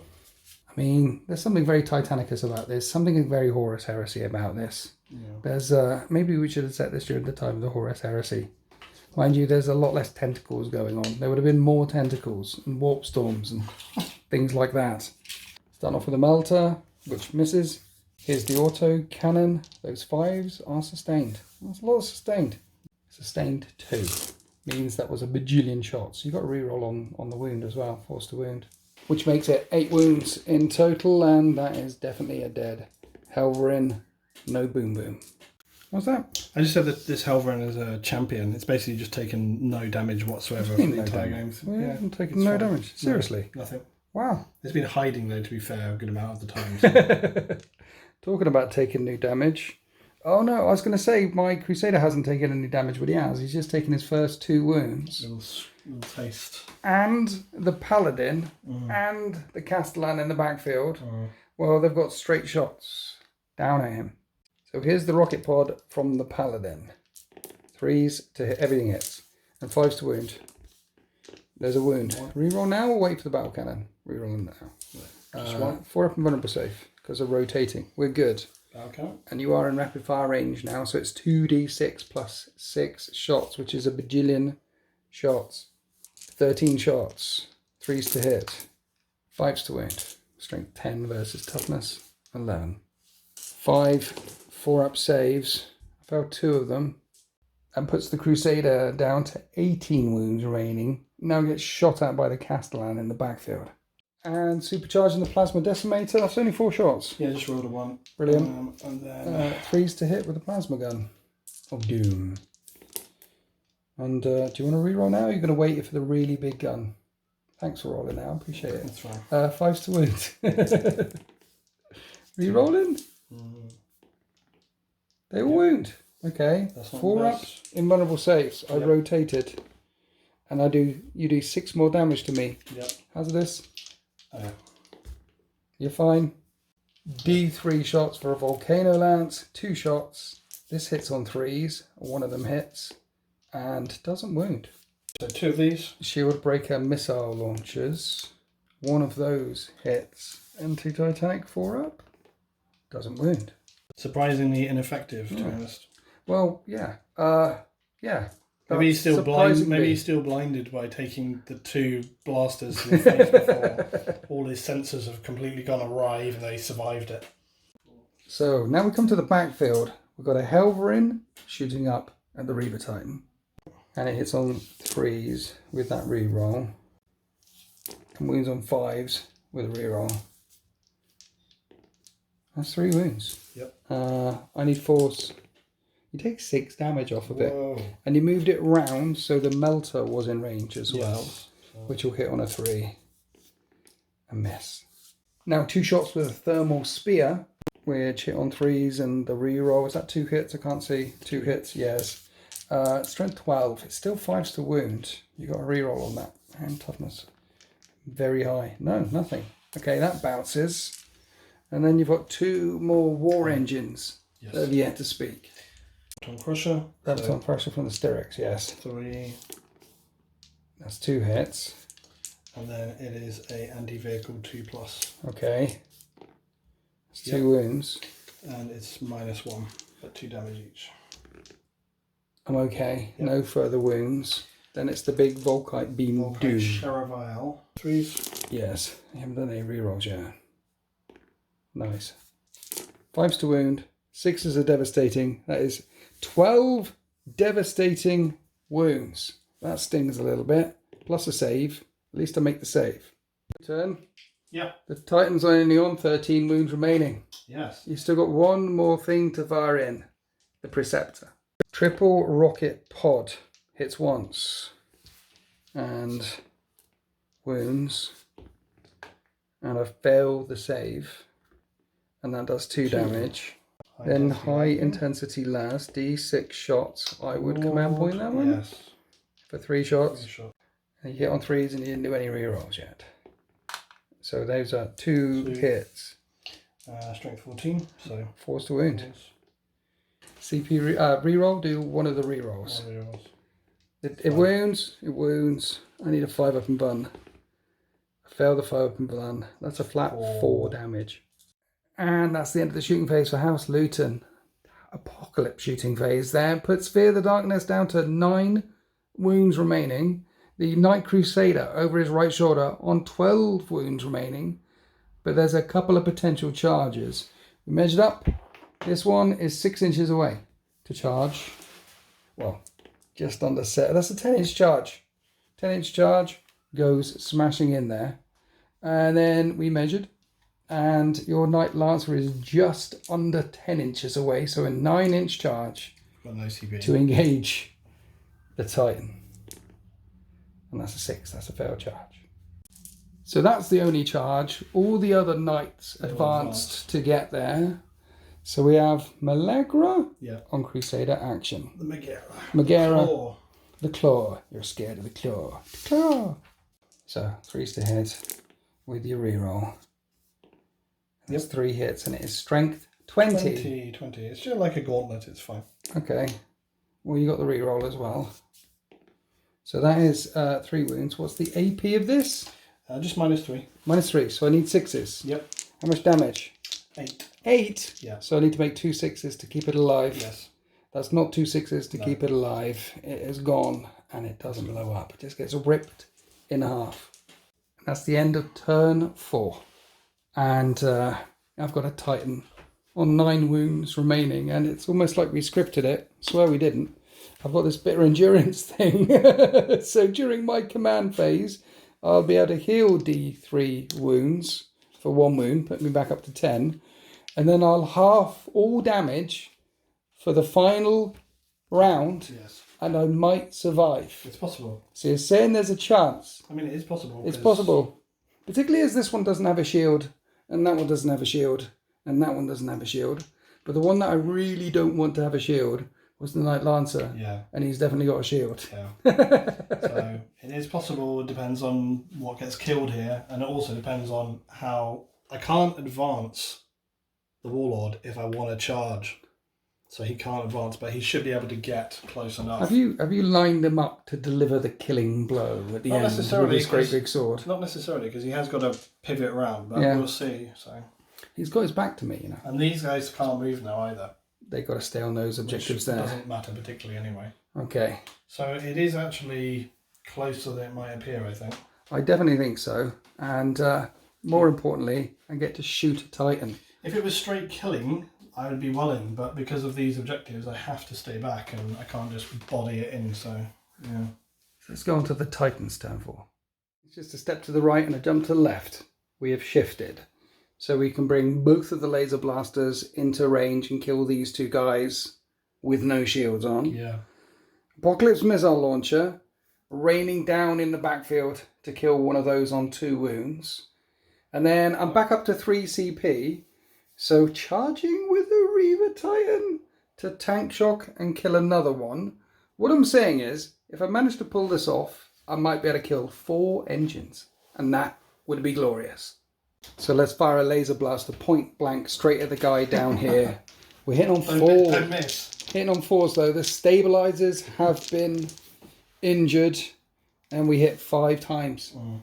Strength 20. Yep. We wound 3 times. You don't have a shield. No. You just need 6s. 4 6s. No 6s. That's not 4 6s. I'm adding 8 to this. That's 21 damage. It was on 14 left. Does it blow up? No, it just gets cut in half. There's 1 target down on the Moderati. It has a target lock on the 2nd engine. And we fire in at the 2nd engine on 4s. Only hit once. Wounds. You need a 6. No. It's not a 6. D6 plus 2 is 7 damage.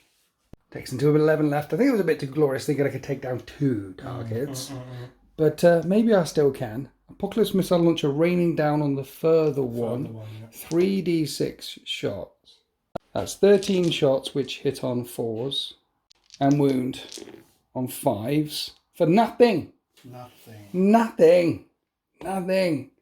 Okay, we're going to charge. We charge that far. And there's the little Halverin. And here's the big bad Titan. And I'm not going to tank shock him. He's only got 2 wounds. I am hitting on 5s. I need to save those 3 CP for a glory reroll. So instead of hitting on 4s, we're going to hit on 5s though. Stabilizers damaged. Just need 1 of these to get through. Titan feet are brutal. And we hit many times. We hit 3 times. 3 times at strength 12. That's a stronger Titan foot. Yeah. It wounds twice. They're -2. 4 damage. You need to make both 5-up saves, and that's neither of them. Yep. And we tread on a Halverin. Don't blow up under my foot. The mortal wounds would be... No, thank you. Then I used the movement to consolidate. I'm not running away. I'm tactically repositioning around it. Consolidate to allow the Halverin to hit me with his Reaper chainsword. But I'm trying to get away from the Knight Lancer. Yes. And also, look at that. It's like a tactical genius. I've blocked off the shots from the Dominus. Yes. From the Castellan in the backfield. Anyway, you're hitting on 4s because he's a bit injured as well. We're taking him out. And he got a reroll. Got a little reroll. And so that's 1 hit. Strength 10 or 12? Strength 10. That doesn't woo me. No. I'm toughness 14. Yes. We're like stride forward into that one. He tries to cut away some of the ankle shielding. Drop dice don't count. And doesn't make it. So that's the end of my turn 4. I am not running away from the rest of your army. We're fighting. That's what we're doing. We're fighting. And the Titan took out 2 targets on its own as we've gone to House Luton's. You healed it. I healed it as well. It's up to 10 wounds, yeah. Right, your turn 5. So in turn 5, the Castellan's already activated its Auspex array and is scanning the ground beneath its feet, as is the Paladin here. And then the rest of House Luton comes in for the kill. We have the Castigator, your warlord, who pulled this house from the ashes of defeat years ago and rebuilt it with his sword. We have the Lancer, the Malagra, and then over here, of course, the Warden. sorry, the Warglaive definitely took a few steps back. Doesn't want to be anywhere near the Reaver Titan, particularly when it could go boom if it dies, because you need to kill it for D3 points a time plus D3 for that one. But you need to kill it for the auto victory. But the Reaver is taking half damage. Half all damage until the end of the phase, because it's activated its thingamajigs. Yeah. So let's shoot. Thingamajigs, that was terrible, wasn't it? Bitter endurance, because it's got bitter endurance. Yeah. It's been around for a while, this thing. Starting off with the lightning cannon down here. 3s to hit. Sustain hits 2. Yes. And then the reroll to get as much sustained as you can. 5s to wound. With the reroll, 5 came through. AP dash. That would be 4 damage, but is 2 damage. That's correct. Plasma fusel. Both of them hit. Can it wound? 8. It can wound once. It's -3. And takes another wound off. Yeah. It's nice. Yeah. Then the Lancer has 6 shots.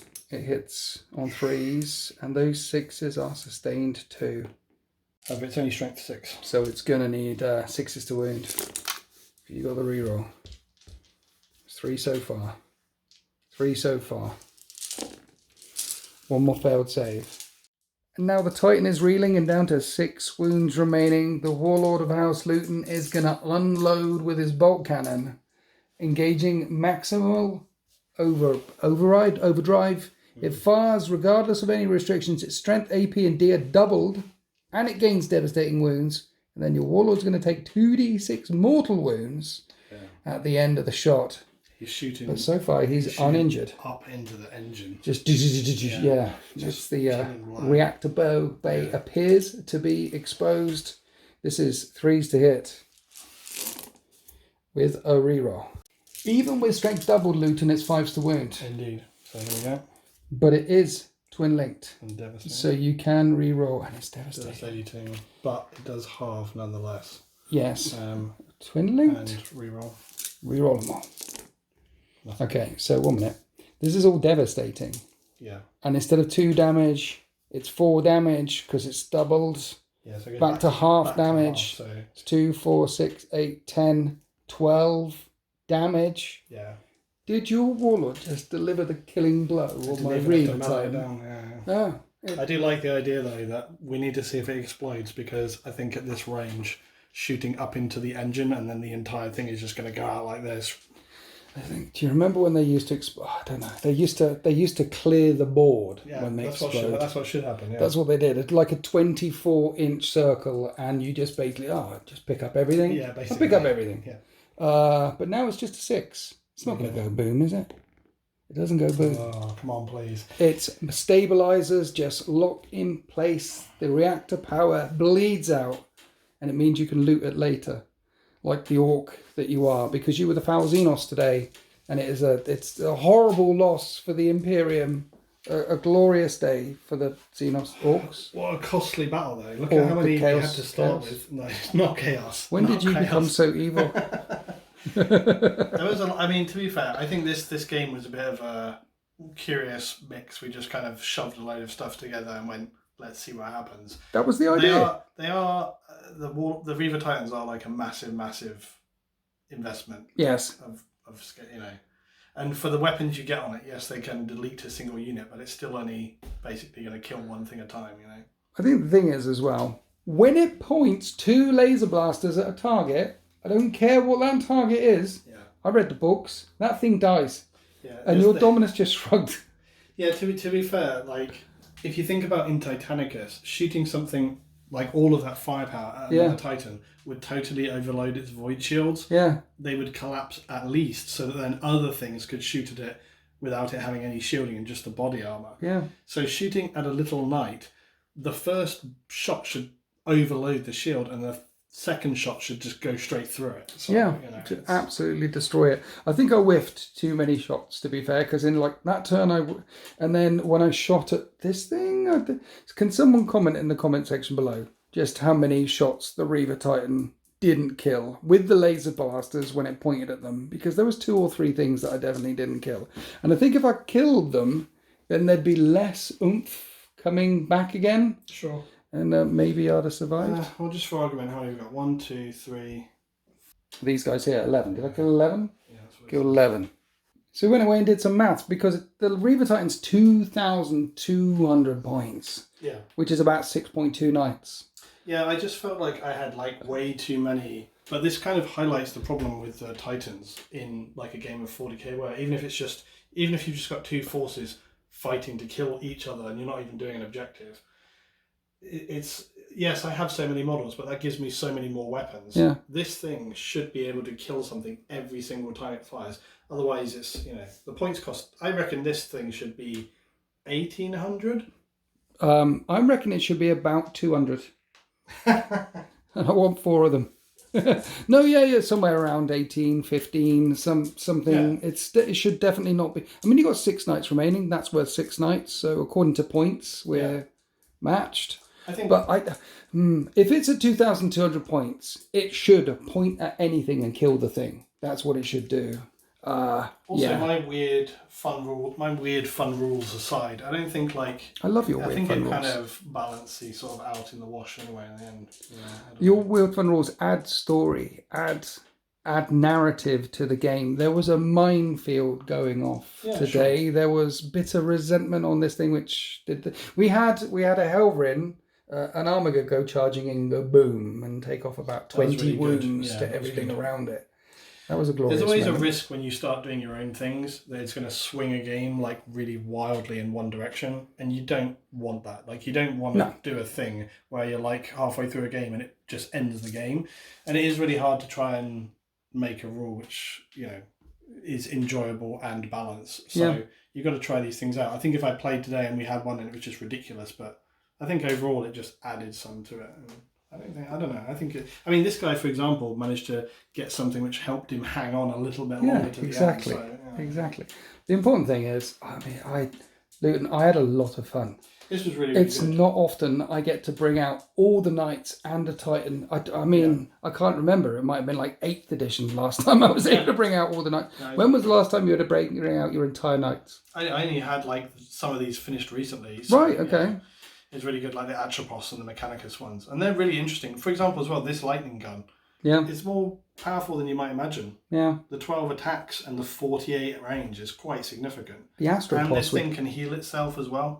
The Astropos with its gravitone, singularity. Yeah, I think people do know the Atropos is quite horrifying, especially against like Titanic stuff as well. But this thing actually surprised me. I thought that this gun was going to be just a waste of time. But actually, even against other knights, it's been quite good actually. It's another 412 one as well. Yeah. Everything's heavy. Everything's heavy. Everything's heavy and can break as soon as you look at it. Yeah, don't look at it, people. Don't look at it. I think the thing is to have fun. To roll dice, have fun, and it's a game. And I had a lot of fun. No, it's really good. And I want to thank you so much for coming up again. Yes. Thank you for all the wonderful videos that you make. The internet will crucify me if I didn't ask what's coming next. What's in the pipeline? Terminus Decree. Oh, I'm a little bit salty about that. Yeah, I got Grey Knights, because Grey Knights have attacked the Loyalists in the past. Yeah. There was that old thing at Armageddon with the Space Wolves. We don't talk about that. But now in the lore, they've actually got us attacking more legionaries. It's complicated. Things. It's a longer discussion than we can have. Dude, So I look forward to seeing that one. Mm-hmm. And after that, maybe Sanguinius. Maybe talk about Sanguinius. Yeah. Someone needs to do. I haven't talked about Primarchs enough, so I need to start talking about Primarchs a bit. For a few times, you have mentioned in your videos that at some point you get round to talking about the End of the Death, because I think the End of the Death is amazing. Yeah. The thing about the End of the Death is there's so much to it. Yeah. That's what's almost too difficult. I almost feel like you can't talk about it. Yeah. In the sense that there are so many little compartmentalized elements to it. To really talk about it, you end up going off like this, and you end up almost having to go back and talk about the entire heresy, which is just too much. Like every single stage, you want to be talking about this character, that character, why they're in a certain place, and it all goes back to other events, which makes it incredibly difficult to talk about in a single way, unless you were to pick maybe a moment and then speak just about that incident and why that mattered. But whenever do you start a lore video and then go off down a half-hour rabbit hole about one particular thing? True. Yes. If you have any All the suggestions, time. It's glorious. Yeah, if you have any suggestions for what me and Winters should play in the future, please drop that in here. I can do knights, I can do Necrons, we could do Ultramarines, but it would be good to see another bloodbath, I think. So I do like the bloodbaths. Anyway, thanks for coming all the way down. cheers.